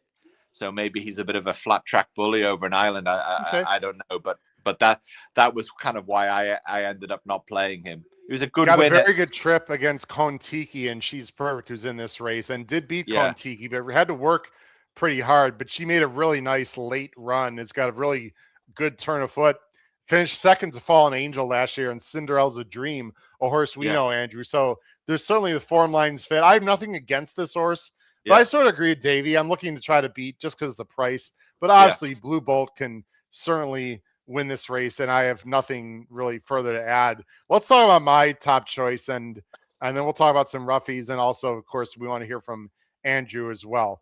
Catalino Del Carpio. This is my top choice in this race, and to give some people, let me go ahead and full screen here for us. Give people a little perspective about this race, ladies and gentlemen. It's projected to be a softer pace, a slower pace, Andrew. Is very likely here. This horse that we're going to talk about, Catalina Del Carpio, that I like quite a bit, is an improving horse, and I think the distance is going to suit very well because this horse was going very long last year, Davey and Andrew, obviously, and they've shortened her up, and she ran very well last time with a very good time form number, a 112. I know she's stepping up, Davey, but I like the way she did it last time. Yeah, I did too, and I like the trainer, Paddy Toomey. He brings these horses along, and he's really a shrewdy, like a Michael Maker type. He just brings them in and whoops you. And Billy Lee is a guy who's the top of the charts in the Irish. Maybe not the Irish champion. Was he the Irish champion once in the last few years? With him and Colin Keane basically vie for that title in the last few years. I believe so. Since the passing of Pat Smullen. So I like him too. And connections, I think you've seen those connections in the States as well, right? Is that right? I don't think so. I'm not too familiar with those connections. Breeders' Cup races. It's possible. Yeah, I'd have to look at that. Sure. Yeah, I'd have to look. Yeah. I think the jockey, yes. I'm not familiar with the trainer at all, though. All right. Andrew, do you have a thought on Catalina Del Carpio, and then we'll talk about your guys' top choices? Yeah. This one was in my top 4 here. I believe it's my 3rd or 4th choice here in this race. I think it has an outside chance. I did, however, leave it off my place pot. Probably will regret that because I think this one does have ability, and I love the cutback with this one. Interesting. I like this horse quite a bit also. Let's talk about Friendly Soul. Okay, this is a very interesting horse, ladies and gentlemen. There's a story to tell about Friendly Soul here. First of all, I think it's fair to say that Friendly Soul is the most talented horse in this race, certainly the most accomplished. Won a Group 1 way back in 2004, the Prix de l'Opera, beating Running Lion and Sparkling Plenty, and won a Group 2. But this horse is now a 5-year-old for Gosden, who's obviously a fantastic trainer, but missed the entire year of 2025. And then Davey explained to people why there is a DNF or it did not finish. What happened in her comeback race at Haydock? Yeah, it was a Group 3 at Haydock, and the horse was bolting along, and most people believed the horse was going to win. I'm not quite sure of that. I think it would have been quite close, but it definitely was traveling well. And it stumbled, and initially watching it, you think the horse was about to break down. It just broke a leg or something. But actually, Murphy held the horse up and eased it down. So they looked later and they found that there was a hole in the ground. And they initially thought it was something to do with a drain or a hose pipe issue or something. They've subsequently discovered that particular area of Lancashire was strewn with some mining. It was strewn with coal mines. So there was a lot of leftover loose, topsoil, if you will, or top area that eventually, with the sort of bizarre type of the bizarre sort of safety first overwatering of tracks, has led to kind of a loose topsoil, and eventually at some point it just gave away, and that's where the horse stood. And, unbelievable. The horse yeah. could have easily broken a leg or a, Easily. I mean, it's amazing the horse is okay. Yeah. Now, this is interesting, Davey, because Yeah. John Gosden is one of those respected trainers in the world. Yeah. You would not think he'd run this horse unless she's ready to go. Yeah, I mean, exactly. Well, unless George Strawbridge is sitting at Ascot drinking a pitcher of Pimm's right now, but I think so. This is a top Group 1 horse. This is a Group 1 event, and it's no accident that he's got the most tickets left on it. Yeah. I took it on because I think maybe something else could be upcoming, and the horse could. It could be a mental scar. The horse might say. Right. The other thing to note is the horse was off for a year prior to that Haydock race. So there was something wrong.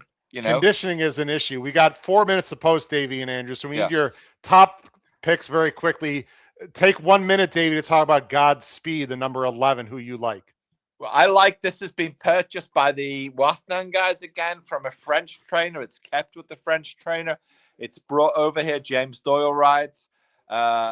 It hasn't really had the firm surface, but I think it will. I think it suits the firm surface that it'll get to there, Ascot. That's my top pick. That's the horse I've played. Hello, Yumzane was a horse that ran well in the Arc a couple of times. So that's the sire. So there's the sire. Was a sprinter mainly though. Yumzane was a horse in the Arc, finished second in the Arc twice. Hello, Yumzane was a sprinter. Sorry. Yeah, hello, Yumzane, but Yumzane was the grandsire was the grandsire. Yeah, sorry about that. Distance horse. Yeah. Yes. Yeah. Okay. So you got that, and the other horse, Falakea, which is a Shadwell horse that's still kept with. I mean, they've sold a lot. They sold all their South African stuff. They're selling everywhere else. And the young Sheka, the young lady behind who's still involved, she kept the best. And I think this is one of the best. It produced a fantastic electric win, Yeah. And people, including me, are sticking with it because of that win. And I think it's got that in the locker. And with the booking of Tom Marquand, I think a good jockey like him can keep the horse calm and take advantage. So I have it between those two. One to look out for is the Australian jockey, Mark Zara, has been booked on Snellen, which was a winner of the Chesham at Royal Ascot a couple of years ago. I've heard that horse is a bit of a roughie. That's my top pick. Go ahead, Andrew. Go ahead. We got about 1 minute, Andrew. Yeah, no, I really like this horse. It's my long shot of the day.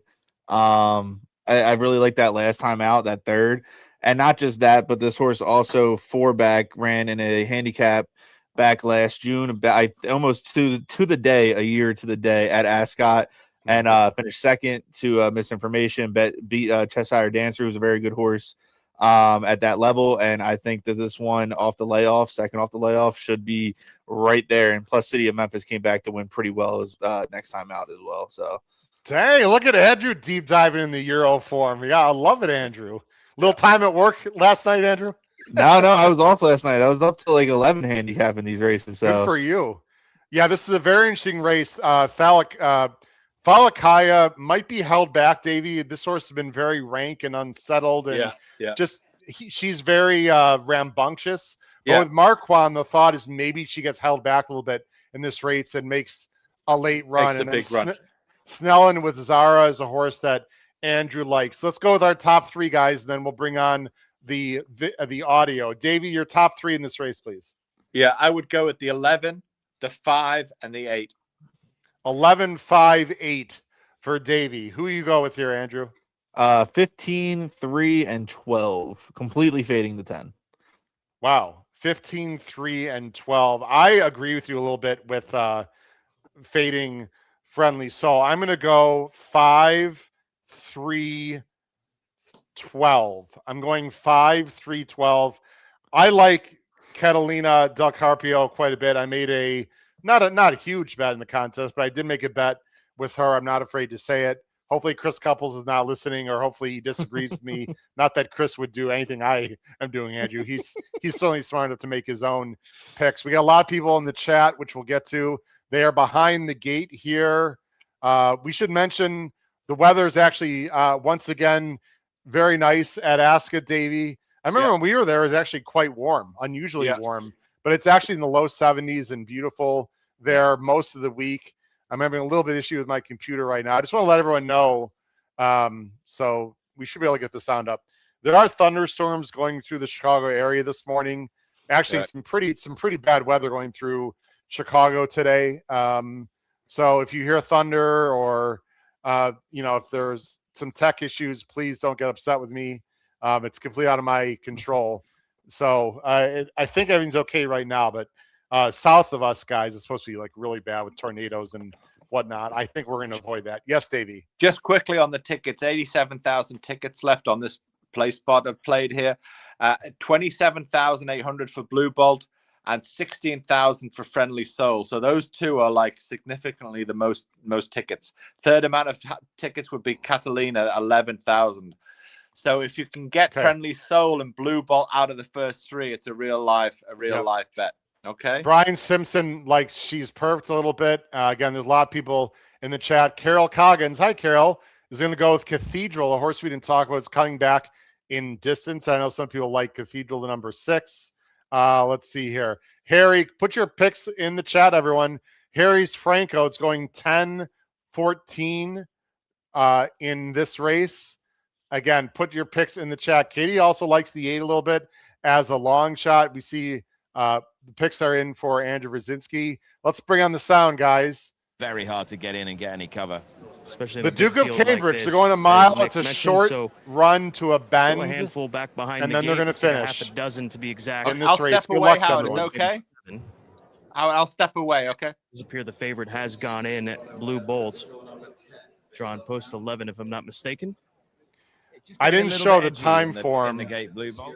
I don't know if I have time to do this here. No, we don't have time for this. At least on this side. Should be a soft pace, Andrew. So whoever gets the lead here, if it's a horse, we saw what the orangutan did on the lead in a softer pace. We'll see what happens here. Perhaps there might be another soft pace. Yeah, the ground's firm, so it's easier for horses to stay up top. So, yep, very true. All right, they're almost all in the gate. Enjoy, everyone. The Duke of Cambridge, race 3, live on the HHH Racing Podcast. And that's it all in. And ready. They're off. They race over a mile. Falakea is the last one of them to get out of the starting stalls. As very early on, Snellen with She's Perfect, Blue Bolt, keeping very wide is Cathedral. Francophone is also a little bit wide on the course. Catalina Del Carpio and Pink Jacket is up there as well. And Carolina Jetstream against the running rail. But as they settle down, it's going to be Carolina Jetstream to She's Perfect. And wider of those is Cathedral, Blue Bolt, and Noche Classica are 4 and 5, and the green of Ariseg following those. They're followed by Catalina Del Carpio. Further back to Falakea, who's just checked about a furlong or so ago. Francophone races up towards the outside of runners with Dash of Azure and Snellen and Kontiki. And then comes Janssens. At this stage, the back markers are Friendly Soul, and with her at the back of the field is Godspeed, and they are already turning for home, and She's Perfect goes on. Carolina Jetstream, Cathedral second and third. Noche Classica behind those in fourth. Then Ariseg and Blue Bolt. Francophone behind those. Friendly Soul will go for a run up the running rail as they head down with less than 2 furlongs to go. And now Carolina Jetstream against the running rail. Here's Blue Bolt with a pink cap coming through very strongly. Behind her is Janssens running on. They're followed through by Cathedral, Ariseg, Kontiki, and then Snellen. But Blue Bolt and Colin Keane inside the last furlong. Janssens gives chase. Friendly Soul running on well in the closing stages, but Blue Bolt is the winner. Second, Janssens just over Friendly Soul, Kontiki and Snellen. 3-1-10. Blue Bolt was very, very impressive. They're winning hands and heels by approximately, I'd say, a comfortable 2 lengths. Friendly Soul made a huge run for third, and Janice, a horse we didn't talk about too much, got a second there. My horse was absolutely awful. I don't know what happened to Catalina Del Carpio. Was in between horses, and I thought pretty comfortable, Andrew. But when he tipped out, excuse me, when she tipped out in the lane, I could tell she had nothing. I really don't know what happened there. Blue Bolt, if you liked her, 9-5, Andrew. Yeah, I mean, it's short price for me to win, bet on the win. I survived the place pot. I don't think I won anything else on this race. My 15 ran fifth. It closed from dead last down the stretch. Didn't tip out till out the turn. But you can't really close on this track. It seems like you got to get that jump right out the turn and really start getting your horses going, or you're going to be kind of finishing up for fourth, fifth place. A horrific situation. Horrific. That's a strong word. For Davy and I think we're out of the place pot bet. We used 5, 8, 11, and none of them ran. Yeah, I think he's saying he was trying to beat the 3. We were trying to beat the 3. We didn't like Friendly Soul really because wasn't sure. She ran well, but she finished a pretty distant third, and our horse just didn't run at all. I'm trying to see where our horses are. Behind that, it was Kontiki finished 4th. It looks like. Yeah, and I think Snellen got on for 5th or 6th. Snellen is 5th. We don't have even those two. So Dave and I looks like are out of our place pot bet, which really sucks for us. 1 second, there, I just gotta. I gotta let my dog in real quick. Oh yeah, go ahead.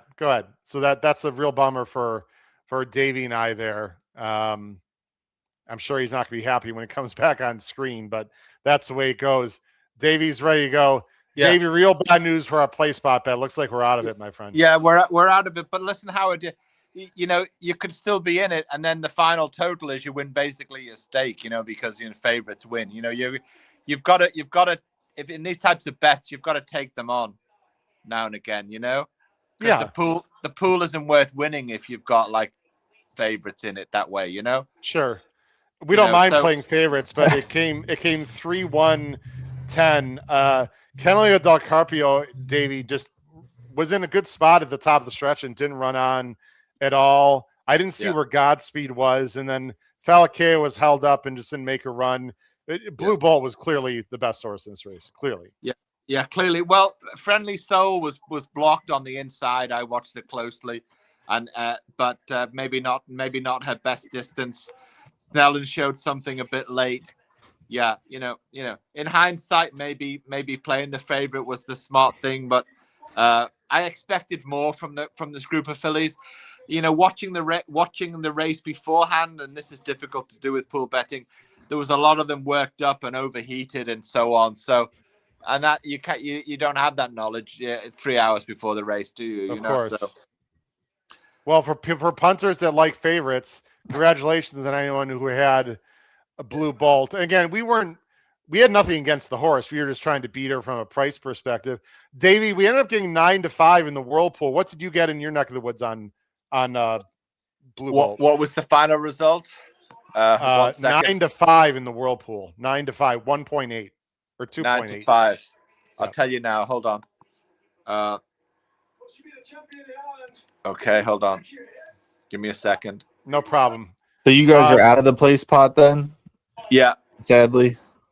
Correct. Okay. Davey, now I played my own. I was say I'm still alive in mine as well. So right. So I played it through. I did play a different one, Davey. Or sorry, Andrew, through the Twin Spires Pick 6, which is the Whirlpool. Mhm. Again, you don't have to find the winner of those races though. You just have to finish. I'm 95% positive that's the case. Yeah. And actually, I had 2 of them, so I'm still alive on my bet if I'm accurate. So. Yeah. Yes.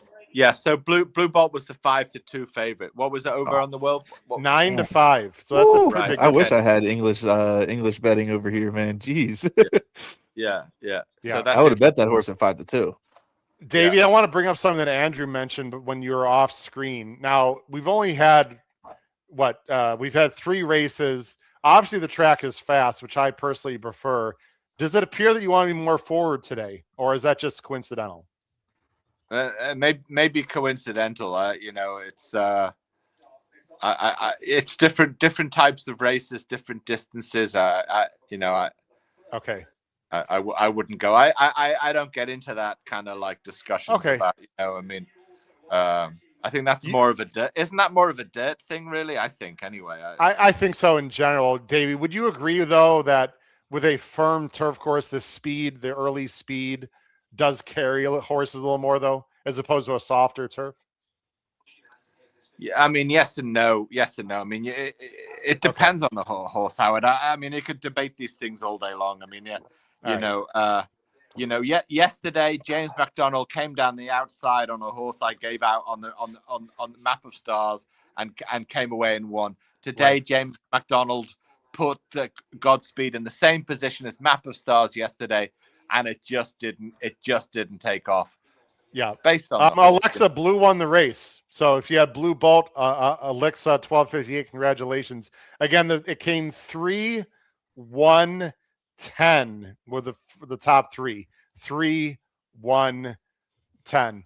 All right, guys, here's what we're gonna do. We have one more race left, and this is the race of the meeting. Not the race of today, but the race of the entire Ascot meeting.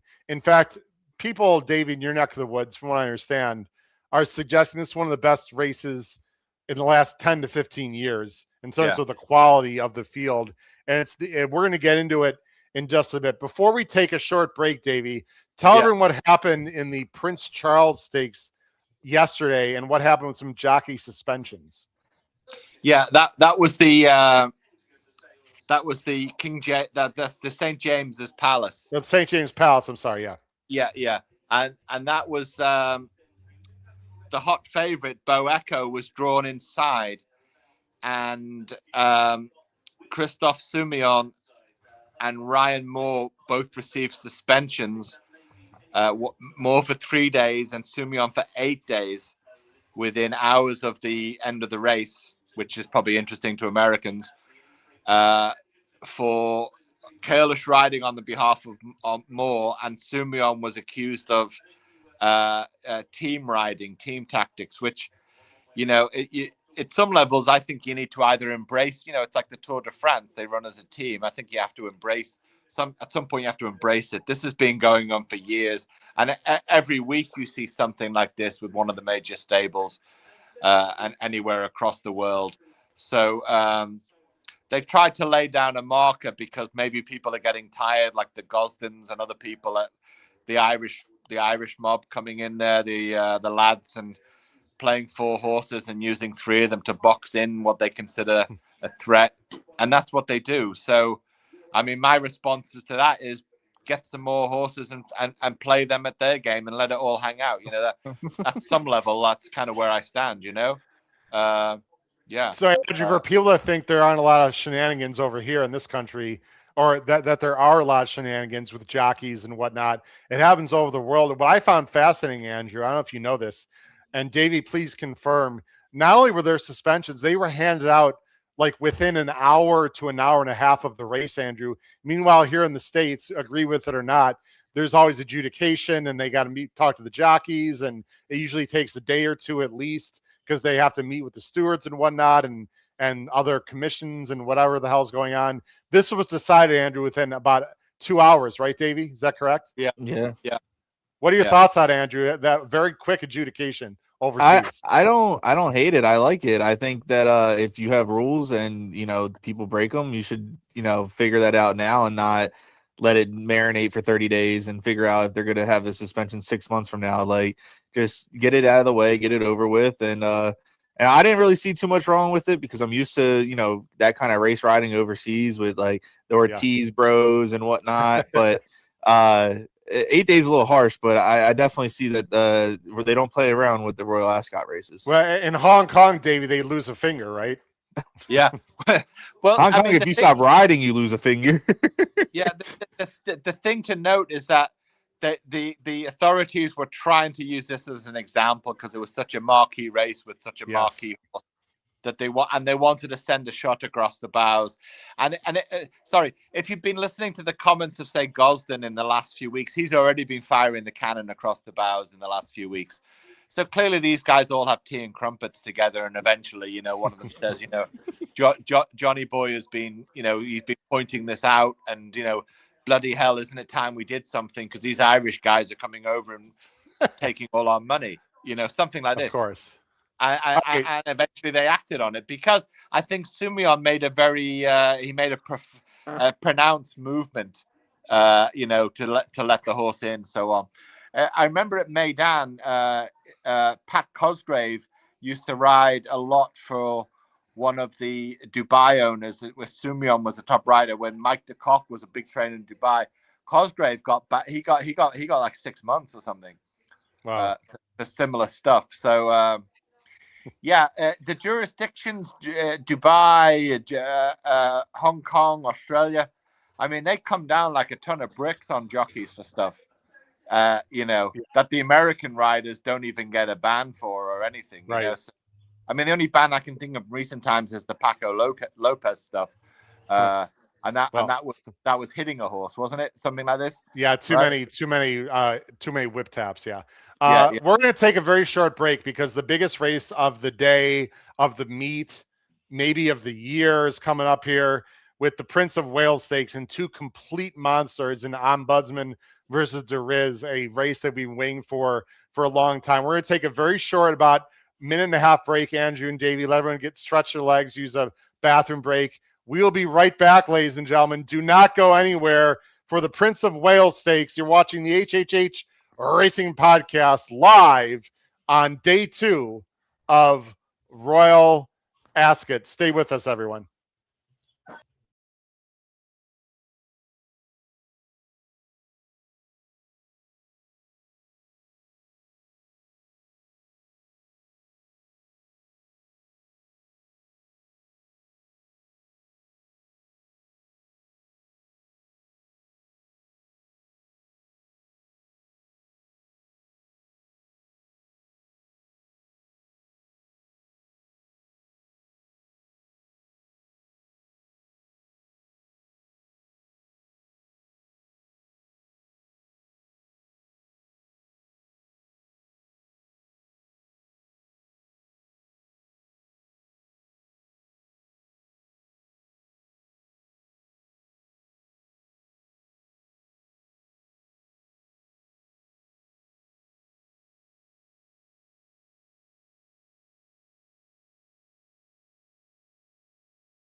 Got to unmute myself. There we go. We are back. Howard Kravets, along with Andrew Rosinski. Davey Lane will be joining us here in just a minute. Live coverage here at Royal Ascot Day 2. We've had 3 very exciting races, and this race I've been waiting for quite a while, to be very honest. I am super excited about this race, Andrew, coming up, race 4.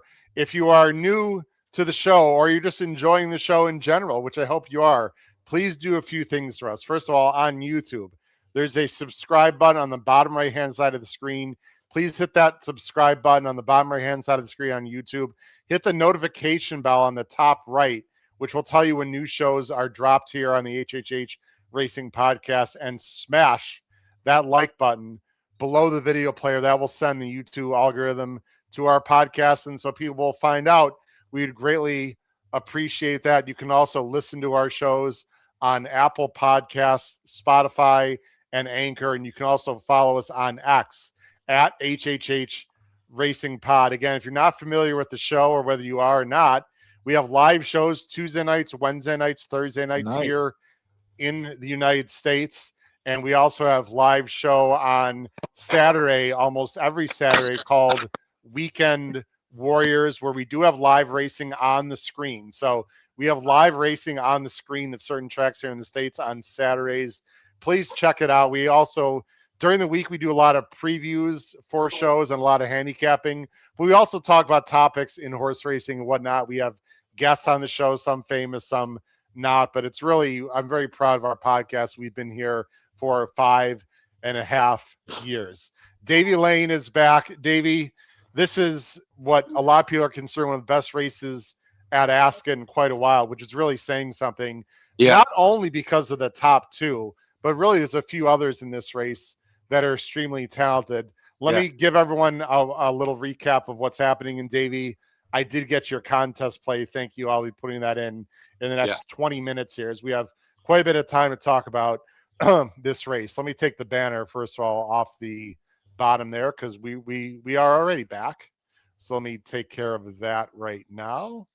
There we go. All right, let me get some information to everyone on the Prince of Wales Stakes coming up here. Race 4 at Royal Ascot here. Conversation on the HHH Racing Podcast. This is a Group 1. Andrew, this is also winning. You're in for the Breeders' Cup Turf. And I made a comment yesterday, Andrew, because I know some people fall in love with Bourbon Square.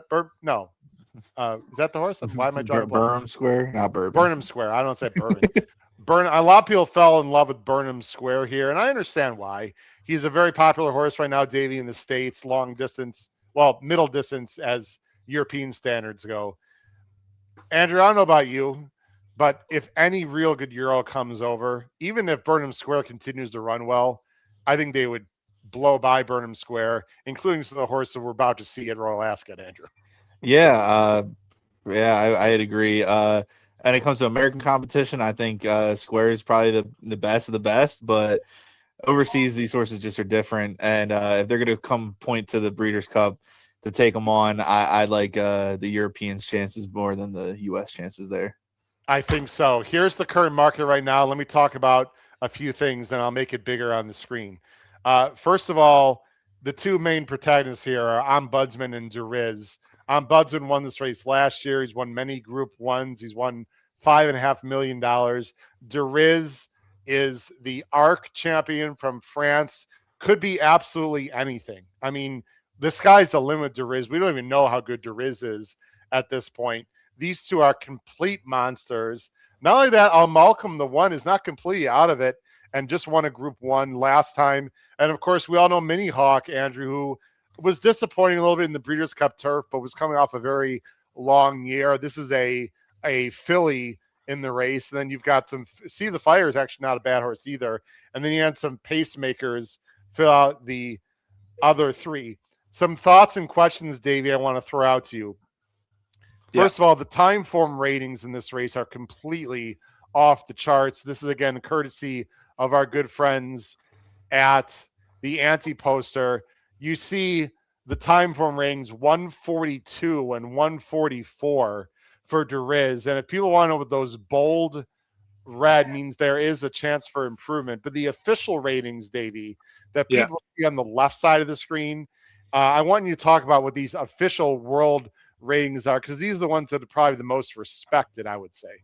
Yeah, well, the official ratings are the British Handicapping Authority, the BHA ratings. I mean, these are the ratings. The other ratings are private companies. The Racing Post is a private company. They compile their own ratings. Timeform is a private company. You know, they've got guys in offices sitting under the fluorescent light bulb, spending all their days. You know the drill. You know, like what was the guy who started that off? not Andy Bayer, the other one, Ragazin and all. I've seen the stories how these guys did, right? The mathematician guys who rent a basement or an attic somewhere and spend all day just going over the figures, right? So that's what these two things are. But the official ratings are those provided by the industry to keep track of every single horse in the industry. Those are the ones you really should go with.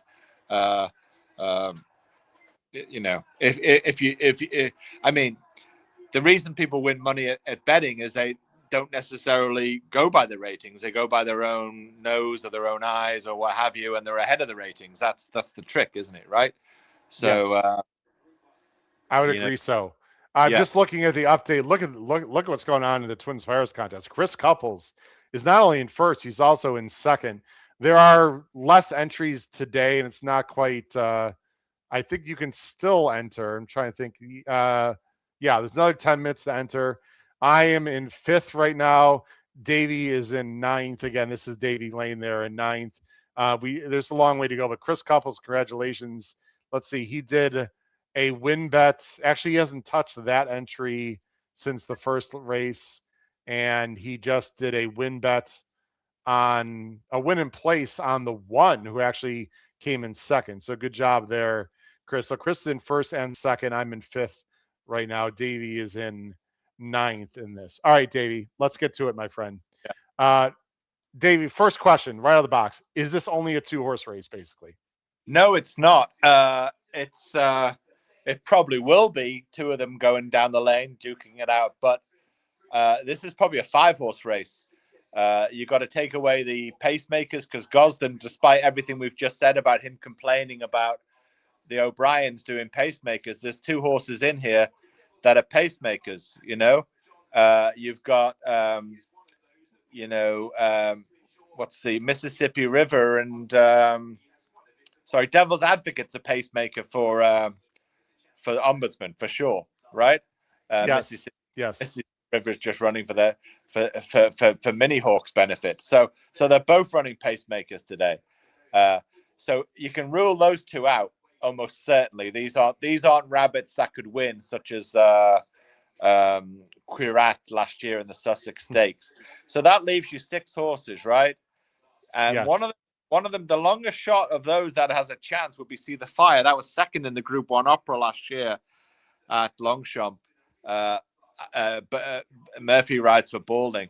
That could pop up. That horse is explosive occasionally, and that could do something. And Dancing Gemini was floating around the top shelf there in his Derby year and subsequent years. Hasn't quite done it, but it's possible that he rocks up today and shows something. Wasn't a bad 3 lengths behind Notable Speech first time out this year. So or second up this year, sorry. Yes, so in the lock-ins, yep. Yeah, so that horse isn't totally out of it, but probably is. Mini Hawk, in theory, is like a contender, but I didn't like Mini Hawk last time. You know, I think the horse is cooked a bit. So for me, it's a 4-horse race. The 2 protagonists, as we know, Ombudsman and Darris, Almarquam, and then maybe See the Fire. So I would be tossing it around between those 4. Let's talk about Ombudsman, Andrew. The horse won $5.6 million. How about 11 for 11, first or second? 8 out of 11. And not only that, the horse loves Ascot. There's really nothing to knock whatsoever. I guess if you want to knock his win in at Sandown last time, because he only won by a neck in a Group 3, but it sure feels like that was a prep for this. Won in Maidan, I would say comfortably. I mean, it wasn't. We were actually live for that race, Davey. It wasn't the best field. I mean, he hasn't really shown his best this year, Andrew. It just feels like those 2 races are just a setup for what could be an extremely explosive effort today. Is breaking from the far outside post not ideal, but probably won't be an issue because there are some pace setters that should spread out the field a little bit, Andrew, here. Yeah, I agree. You know, if Caladigan was in this race in 3 back when when Ombudsman lost to that horse in the Champion Stakes, that horse would be probably 2 to 5 in this field, I would say. So to lose to a horse like that, take some time off, and then do the Dubai return route, come back to Sandown. Yeah, this horse is prepping in for a race like this. loves Ascot. Buick's been on this horse, basically his whole career. And there's nothing really wrong with this horse. And I think this horse is ready to go. And my whole day goes through this horse. So I'm really hoping that this one holds on but gets up late, and hopefully those speed horses don't hold on themselves. Is there anything to knock with Ombudsman at all, Davey? Is there any concerns you have at all? Yeah, there's nothing to knock. It's a horse that it'll go hell for leather and keep going until the winning post. It's a good horse with a top trainer, top owners. I personally think Darragh is a better horse, but in terms of when I say better horse, we're talking a horse that can win across different distances and has proven to do that and win across different surfaces. So pound for pound and all the metrics, I think Darragh could be the best horse in the world. Can I just chime in on Darragh real quick on why I'm against it? Actually, let me put it on the screen. Yeah. Let me before you do that, Andrew. I'll be happy to let you talk about Deriz. So Deriz has just been absolutely awesome in, really the last three. Won the Arc beating Mini Hawk when Mini Hawk was really good. Did lose very badly in York on my birthday last year on firm turf, and that was the first run that he had outside of France. I think I know where you're going to go, Andrew, but a lot of people are saying you can just toss that race. If you watch his races this year, his turn of foot is just absolutely mind-boggling. Now, will that translate to Ascot? That's the big question. Andrew, I didn't mean to steal your thunder. Go ahead about no, Deriz. that was basically it. But the my main thing is I think this one's just a long champ type of horse. Like that, this horse just dominates the same track. It likes a little bit of a softer ground, I would say. I just did not like the leaving France and the way that horse ran against a Budsman in that race in the Judgment. Beat Mini Hawk. I don't think Mini Hawk's that good, at least at this level. So I mean, you're beating up a bunch of French horses. Sure, the Arc is really good, and whatnot, but I just think that there's more of just a horse beating up on French competition at Group 1 levels, and it has to step up to the task here. Davey, your response to Andrew's analysis on Deriz? Yeah, I think he's being a bit rude to the French. No for you, Andrew, this morning. Sorry. Remember, Andrew, if it wasn't for the French, there'd be no Americano. True. All right. So, he's made good points. It's a horse that's won at Longchamp, the last 4 in a row, mostly softer ground. Although that race at Longchamp in April, we had a bit of a heat wave then, and that was good ground approaching what we have today. And that was very, very impressive, which gave to my eye a sense of, this horse can go on firm, which is why I like it today. That Yorkshire race, I think the jockey eased the horse up once that was just about getting the horse fit for the autumn, for the campaign. So I don't think they were. He was also off a break there, Davey. He was also off 7 weeks. So there's a lot of reasons for me to toss the York race. To me, it's not about the travel. To me, it's more about the turf condition.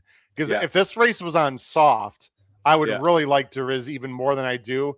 To me, it's not really Ascot or traveling. To me, it's the surface. That's my opinion. Yeah, the traveling. I mean, come on, Paris to London on a train. Howard, you've done that. And it didn't affect you. So right? You can do correct. it. It's not. No, it was all good. Yeah, it's not like shipping to like Hong Kong or Australia. This is 36 hours in a plane. So this is not. I wouldn't be worried about the shipping, and I wouldn't be worried about the track. The both tracks go in the same direction.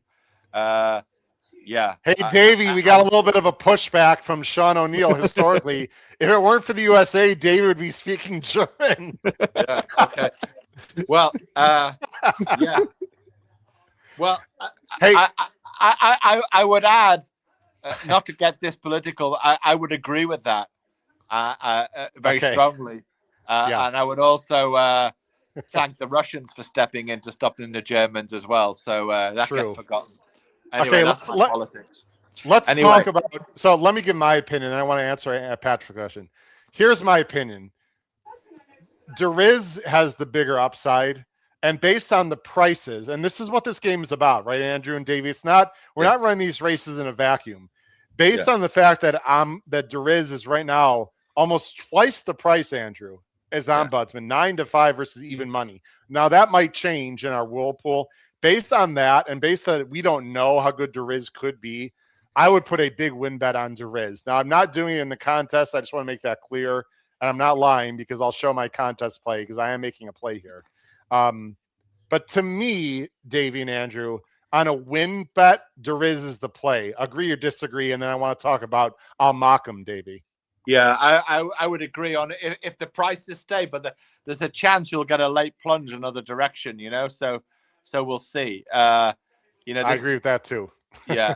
Okay. So let's talk about Malcolm Davey. This is a very interesting horse. Patrick Kunzel wants to know about the one.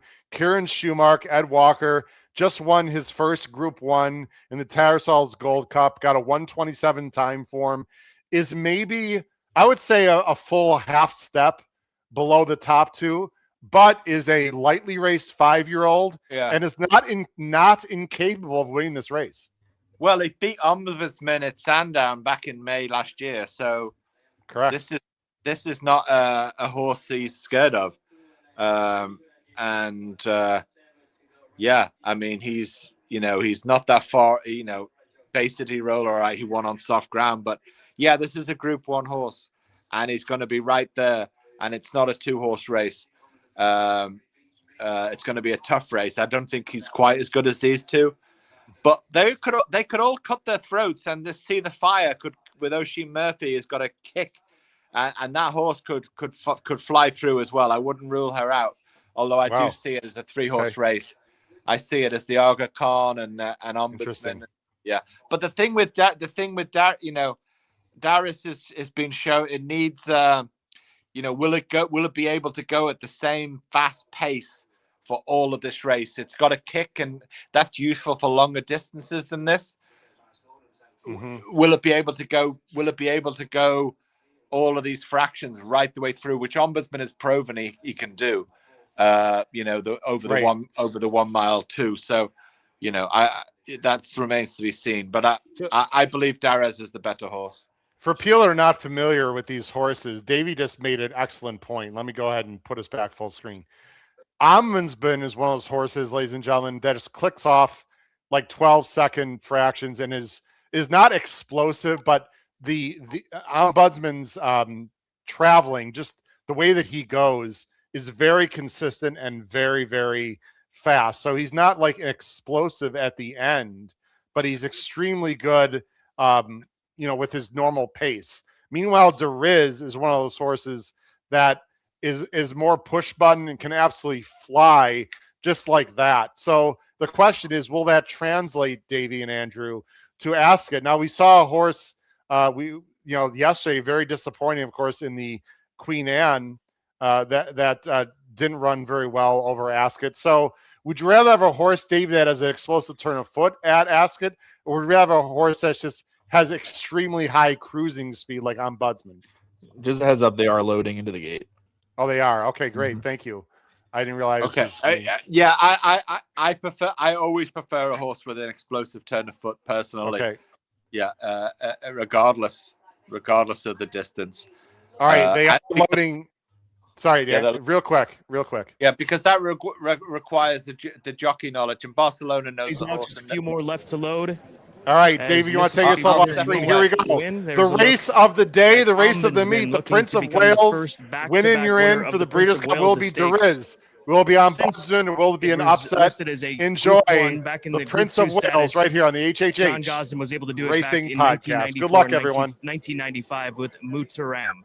In goes the number 4 horse, Devil's Advocate. This is a Breeders' Cup Challenge Series win, and you're in the Group 1 Prince of Wales Stakes. They're off in the Prince of Wales's Stakes. Mississippi River, the white cap bottled up to get into the front running role, but Devil's Advocate in the all blue is going with him, and Mini Hawk is a handy third. Ombudsman, meanwhile, has been dropped right out last but one. Blue with the white cap with just Dancing Gemini behind as Mississippi River gets to the front on the descent to Swinley Bottom and strides on to Devil's Advocate, racing on the inner of Mini Hawk second and third. Then a small break to Dari's in the emerald green. Alma Cam at his quarters right around the inner. See the Fire follows next to Ombudsman, and Dancing Gemini looks on as they complete 3 furlongs and pass the 7. So Mississippi River under Wayne Lorden, ensuring this is going to be a decent test, stalked by Devil's Advocate.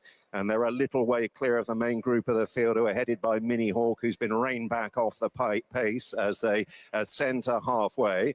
Alma Cam in a yellow jacket is in fourth, just ahead of Dari's, and then See the Fire against the running rail in the light blue. Ombudsman is a half length further down, and Dancing Gemini in the stripes is at the tail of the field. They leave the half mile behind them, and they're about to swing for home in the Prince of Wales' stakes. Devil's Advocate in the raw blue, putting it up to the pushed along Mississippi River. They're a good 8 lengths clear, with Mini Hawk still in third, just ahead of Alma Cam, and then Dari's to See the Fire, Ombudsman, and Dancing Gemini. Swinging for home, just over 2.5 furlongs left to go. Devil's Advocate has mastered Mississippi River. Mini Hawk with a white face beginning to bridge the gap. Dari's in the emerald green is asked for more. So too Alma Cam in the yellow. Here comes Ombudsman on the right, beginning to unleash a run. Devil's Advocate paddling in front, a furlong and a half to go. Mini Hawk, Dari's and Ombudsman now swamp him, and Ombudsman has stormed through, passing the furlong and begins to forge clear. Mini Hawk and Dari's are chasing, but Ombudsman is galloping on powerfully and clearing away, and it's Ombudsman again in the Prince of Wales' stakes, beating Mini Hawk. Dari's in third and Alma Cam back in fourth. Bingo. Ombudsman was unbelievable. Wins the Prince of Wales easily in a time of approximately 2:03 and 1. Mini Hawk with a very good rebound in second. Deriz in third. Ombudsman wins by about 3 lengths. Andrew, this horse was the clear favorite at even money. Deriz went off at 8-5. Just a huge effort, great ride, absolutely no doubt. This horse is a complete monster everywhere, but especially at Ascot. Yeah, no, I agree. And not to knock Deriz. I mean, the horse had the trip, ran pretty well. Mini Hawk kind of cut him off out, when they're making their moves, and Ombudsman just stayed out of trouble and went over top everybody. Very impressive from all three, but Ombudsman's just much the best. I think Ombudsman was covered up by Deriz. So Ombudsman was just trailing Deriz the entire time, which I think helped. Deriz was a bit uncovered, not to make excuses for him, but he was a bit uncovered on the outside. I think Ombudsman got the better trip. There was also a little bit of bumping with Deriz, but really Deriz clearly, actually Mini Hawk came out a little bit. Was that Mini Hawk? Yeah, Mini Hawk was the one on the inside. Bumped Deriz a little bit, but there's not going to be. They're not going to look at that. No. Deriz really with no real excuses. Ombudsman just clearly the best animal and likes it softer. I'm not sure that Deriz disliked Ascot. I just think he likes softer. And look, I said that before. I was willing to take a chance on Deriz based on what we could have seen there. But Davy, Ombudsman, probably a slightly better trip than Deriz, because Ombudsman was getting covered up by Deriz on the backstretch there. Meanwhile, Deriz was a bit uncovered and slightly wider, but really no excuses. Ombudsman, a complete monster, wins this hands and heels. Yeah, well done, Andrew. Good sticking with your guns. We all have our horses that we like or don't like. I mean, for example, Rebel's Romance, I never played him, never won with him. Same with Ombudsman. You get stuck in ruts with stuff. And I'd won with Darius before. I'd liked him, put him forward for the arc and so on. So, sometimes you've got to face up to your own kind of like biases, don't you, in the game that you go with, and you somehow or other you instinctually go with it without really, really looking. I mean, watching in the last few minutes, just as I was watching the coverage before the race, the talk on the commentary here in the UK was that here in the ring, there was £25,000 bet on this Ombudsman, another 50,000 on Ombudsman. So really the people in the know were very, very happy to lay big bets. And as a small fry that we are relatively to those guys, you got to pay attention, So that was the way the wind was blowing. Mini Hawk surprised me, running as well as she did, and there was no surprise from See the Fire or Almaquam. I like Tom's bet. Look, I'm going to show everyone what I did in the contest. That didn't. I zeroed out, Davey. I'm out of the contest, and Right. people are like, "How could that be with Ombudsman winning?" I'll explain why. It's a crazy. I have no regrets. It just didn't work out for me, so I'm out of the Twin Spires contest. That's okay. I won it yesterday. It's all good.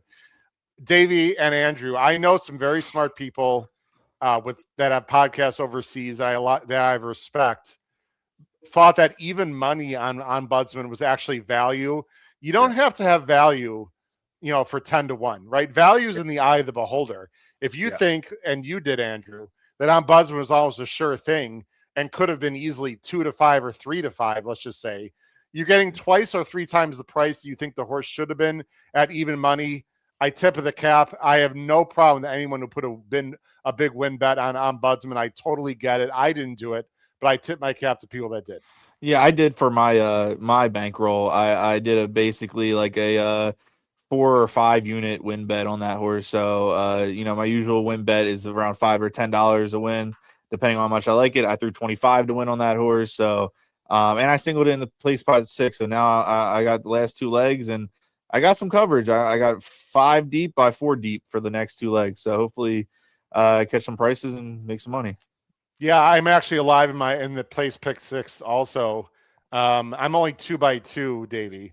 Oh, sorry, Andrew. I'm 2 by 2, but right now I have it. If my math is correct, does that play 2 or 3 places, Davey? That race? That should be 3, right? Because 8 horses. Is it 3? Which now? Yeah. Yes. Yeah, that was played 3 places. Okay, so if it's 3, Andrew, I actually I'm alive 12 times at a 40-cent increment. Oof. Yeah, you got a little bit more action than me. Yeah. Well, I played a pretty big. That's the pick. I played a pretty big. Well, $180, a big ticket for me. But I'm only 2 by 2 in the next 2 races. I sort of took some stands there. So, and I played the pick 4 as well. But anyway, Davey, I wouldn't say that race didn't live up to its billing. I was hoping for like a photo finish. By the way, can we give some credit to Mini Hawk, who really ran? If it wasn't for Ombudsman, would have won that race. If Mini Hawk can bring that race, Andrew, to the United States, as opposed to the race that she ran last year, she's going to be a major, major threat in the Breeders' Cup turf. And I would assume that they would go back to the Breeders' Cup turf, Andrew. Yeah, I mean, they already did the trip once and knew that the horse can handle it. Just a little bit, outmatched in that race last time, but seems like the horse has rebounded really well. Sure, I think it might have helped from Mississippi River and Devil's Advocate dueling, got a little bit of a trip set up, but to outfinish Deriz and run second to Ombudsman, I mean, that's well enough, Yep. I'll mock him finished 4th, just was a distant 4th. Davey, let me ask you one main question, then we'll start wrapping up the show. Yeah. First of all, where do you go with Ombudsman next? Number 1. And number 2, you've been around this game a long time. I don't know if Ombudsman is like a superstar, but where do you put him in the ranks of horses, let's say the last 10 to 15 years? First off, before you say wrap up the show, I hope we can get a 5 minutes on the last 3 races. Yes, we will do that. We will do that. All right, good. All right, so because that's more of my betting focus today has been on those yesterday. I'm going to put you on full screen, Dave. Where do you go with Ombudsman, and where do you rank him in terms of your horses in the last 10, 15, 20 years in Europe? Well, he's probably right. He's probably right up there, but I don't know where you go. I mean, this would have been the target. You probably do. You try and put him in the King George in July. I had up an extra 2 furlongs. I don't know. I mean, is he in that race? I'm not even sure. Is he in our course? Probably not. Soft ground over 1.5 miles. So, yeah. I don't know where it's up to Sheikh Mohammed. Where would Sheikh Mohammed want to send him? Last year, Davey, he went to the Eclipse after this race, and then the Juddmonte, and then the Champion Stakes. So he did not go to the Arc. He did not come to the United States. This is a Godolphin-owned horse. Is there any chance you think he would come to the States for the Breeders' Cup turf? Yeah, why not? I mean, why not? I mean, where is it? Keeneland. So, yeah. Yes. Yeah. Definitely. How do you feel about him in a mile and a half? That'd be a bit of a stretch for him if he went to a mile and a half in the States. Well, exactly. An extra, as I said before, an extra 2 furlongs is an unknown. So, but who knows? He didn't look like he was stopping there, and he just he just scalped the horse that was the king of the mile and a half. So, why not? And then in terms of Deriz, I want to be very, very clear. I have zero regrets on what I did. Actually, let's talk about what I did in the contest so we can actually, you're not going to see it. What I did, guys, is I played trifectas, Davey, like you, but I did different ones. I did big trifectas with Deriz and Ahmed's coming 1-2, and then a bunch of horses in third. And then I also split the favorites, Andrew, which is I wish I used on Budsman. I did Deriz over Mini Hawk and Almacum over some horses. I decided not to use Ombudsman in there because I was trying to get a bigger price, to be very honest. So if I was correct about Deriz, I made the right bet. I just had the wrong horse on top. I was trying to get a price. It wasn't that I was against Ombudsman. I was trying to get a bigger price for the contest, Andrew. But I did split my trifecta with some longer shots in second. So I think my idea was correct. I was just wrong with Deriz. Just don't forget Howard Kravets too still has 2 races to go in his contest. Correct. So yes, Davy is still in the race. Davy is still in. And we'll show the contest standings in just a minute. Let me talk about Deriz, guys, because I'm sure a lot of people are we are people in the chat. Deriz can only win on soft. Look, I think there's 2 things that I think we'd agree upon. Number 1, Deriz is probably better going a little bit longer, right? And number 2, he's probably better with a little cut in the ground. I thought he ran perfectly fine, guys. I think this race should somewhat put to bed that he's only a Longchamp horse. This is my opinion, ladies and gentlemen. Feel free to disagree with me in the chat. I don't think he's a Longchamp horse. As I said before, Davey, I'm gonna stick with it. I think he prefers a little cut in the ground. Yeah. Do you, Andrew or Davey, you want to comment on those 2 thoughts? Yeah, I mean, not necessarily prefers it, but I would say benefits from it. I don't think the ground is necessarily the telltale sign for this one. Same with the Longchamp. The horse ran better than I expected. I mean, not better than I expected, but still looked visually better than I expected. But yeah, no, I think the horse has a ton of potential going forward. I mean, Davey, if he wins the Arc again this year, I wouldn't be surprised at all. Depending who's in the race, if there's a little cut in the ground. I mean, they really wanted to win this race, but their main focus is to go back-to-back in the Arc. That's really their main long-term goal. Yeah, that horse is not coming to the States, by the way. There's no chance to race to the States. I highly doubt that. All right, guys. It'll be in the Arc, yeah. Yeah. Okay, so we have 2 more things left to do before we end the show. We're going to do it quickly. Davy's going to punt out some winners. And Davy, you did punt out a nice winner in the last 3 races yesterday that some people cashed on. And then we're going to show the contest standings and wrap up the show. Davy, let's talk very quickly who you like in the last 3 races today. And hold on to your hats, ladies and gentlemen. Ready for the field sizes of the next 3 races at Ascot today. They're all handicaps 30, 25, and 25. There are 80 runners in the next 3 races, and Davy's going to give you a straight pick 3, a winner in each race. Davy, go ahead, my friend. On the World Pool, they have what they call in the UK a treble, or what you call a late pick 3, and that is betting with the Chinese man in Hong Kong. And I played that this morning. Wow, but I'm not going to give you all the permutations on that. I'll give you the horse that I think wins the race, and I'll tell you why. Okay. All right, you ready? Are you ready for this? Yes, sir. The Royal Hunt Cup. This is a sort of in the Rehan territory in terms of price that I gave out when and I've been dining out on that ever since on the HHH podcast. But we have a horse here, number 23, drawn 21, which is good, in the Royal Hunt Cup. It's called War Socks. Okay. Now, War Socks is a Norwegian horse, okay? And its last 4 runs have been in Medan and in Sweden, Bro Park, okay? And what is interesting, and I tipped him on the tip sheet, on the international tip sheet earlier this year. It was poorly drawn in all of those races, and yet it ran for a 4th place to English Oak earlier in the year, and then it ran in the 3rd place to the Fingal Raven, and now importantly, in its last race in Maidan in this spring, in February or late winter, it was 1.5 lengths behind in 3rd to Dividend. Now Dividend finished 2 lengths, a closing 2 lengths behind Map of Stars, the winner, the horse I picked yesterday, I advised yesterday, and that's a Group 1 horse with Group 1 entries this year. So he gets David Egan, as people know who follow Gulfstream. He gets David Egan, who's riding for the Norwegian trainer Niels Peterson. He's got a great draw. He's a fast horse, perfect for the mile, and he's 50-1, and that's my bet. That's my bet. Okay, is everyone still there? Oh yeah, good. So you're good. I have you on full screen, Davey. All focus is on you. Go ahead. All right, that's my bet in race 5. War Sox, the number 23, 50-1. I've played in all sorts of permutations and what have you, but I'd recommend going on the win end. Race 6 is a very strong bet. This horse been taking money all week. It's the 10 horse, Alobayah.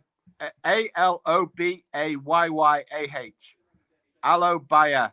Okay, Tom Marquand rides. That's a horse I very much like to win. It's a favorite, but I would have a lot of money on that. Probably the strongest bet of the day.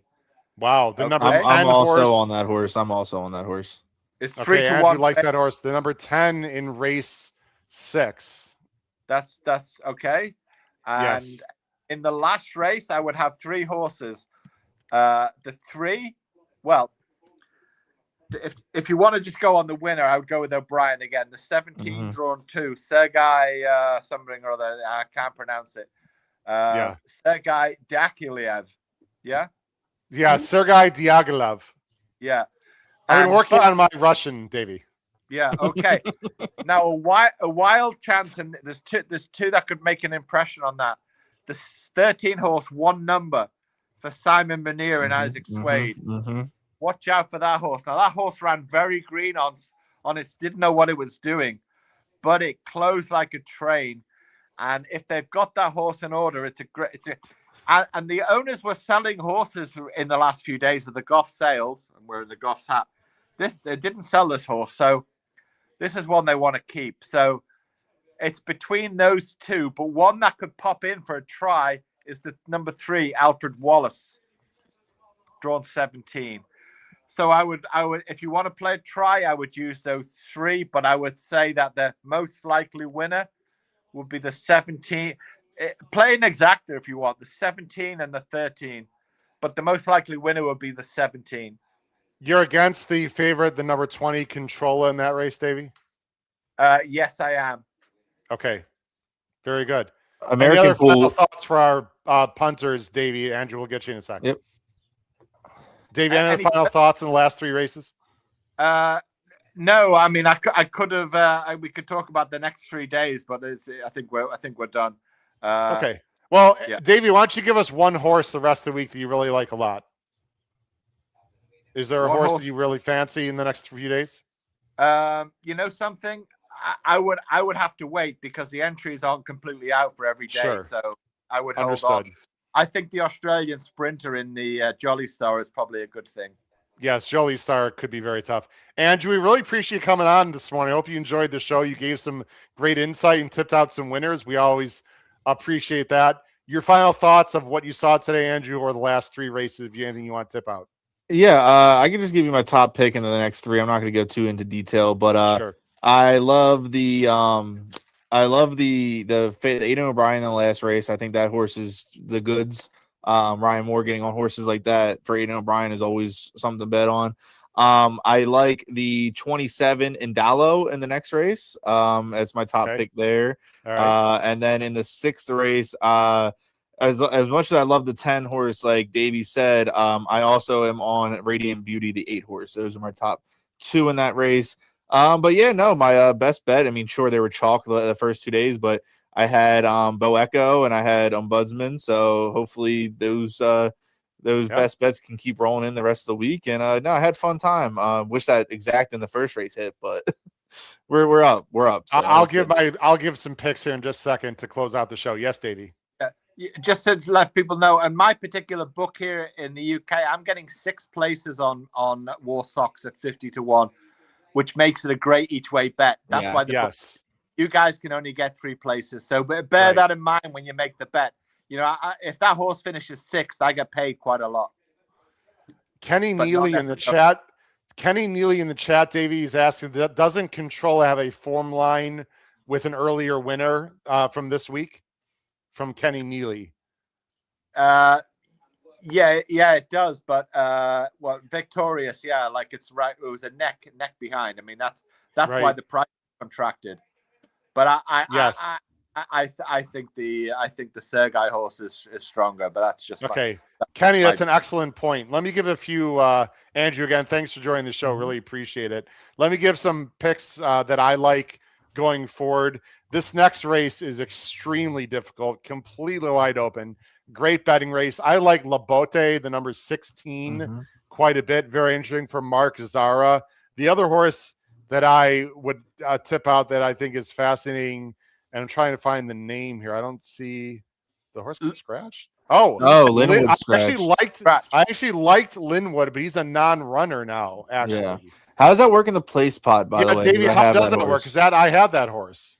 Yeah, that goes on the favorite. Okay, so I get the favorite now? Just like America, okay. Okay, that's good. I thought I would get screwed on that, so that's good. Well, now I got 2 to the 6 if it's 6 days. Okay, so I get the favorite then. I like Labote in race 5, who's running. In race 6, I'm very keen on Alabaya, the number 10, but also take a look at State Tierra, the number 1. Again, State Tierra, the number 1 in race 6 for James Doyle. And then in the last race, I'd go 2 horses, the number 17, Sergei Diaghilev. And as a roughie, as a long shot in the very last race of the day, please consider the number 13 horse, one number, not really a long shot, but probably about 10-1 for Dylan Brown McMonagle. Again, one number is a interesting horse in the last race. Guys, we had a lot of fun these last 2 days. The viewership's been tremendous. We want to thank all of you in the chat who've been watching and listening. We had over 6,000 people watch and listen yesterday. I'm sure we're going to have as many, if not more, today. Again, please hit the subscribe button on our YouTube channel, HHH Racing Podcast, in the search bar. Go to hit the notification bell, and please smash the like button below the video player if you enjoy this. Again, we really appreciate it.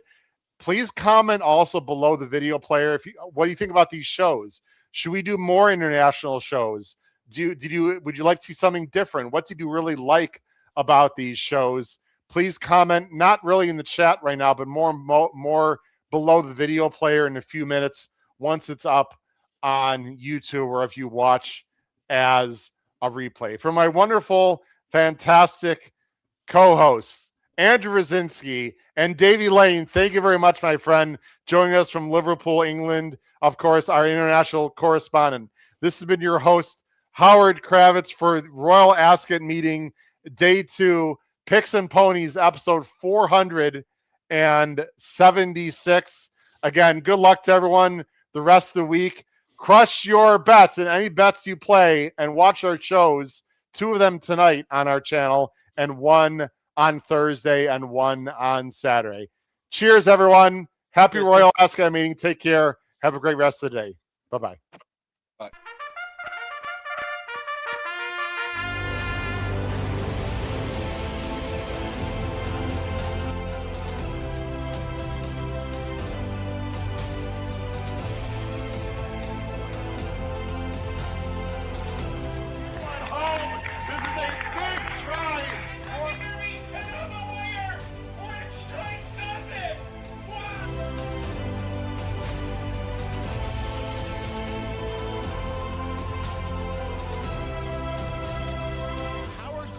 If you have not followed his Triple H Horse Racing podcast, you're missing out. It's one of the best podcasts in the country.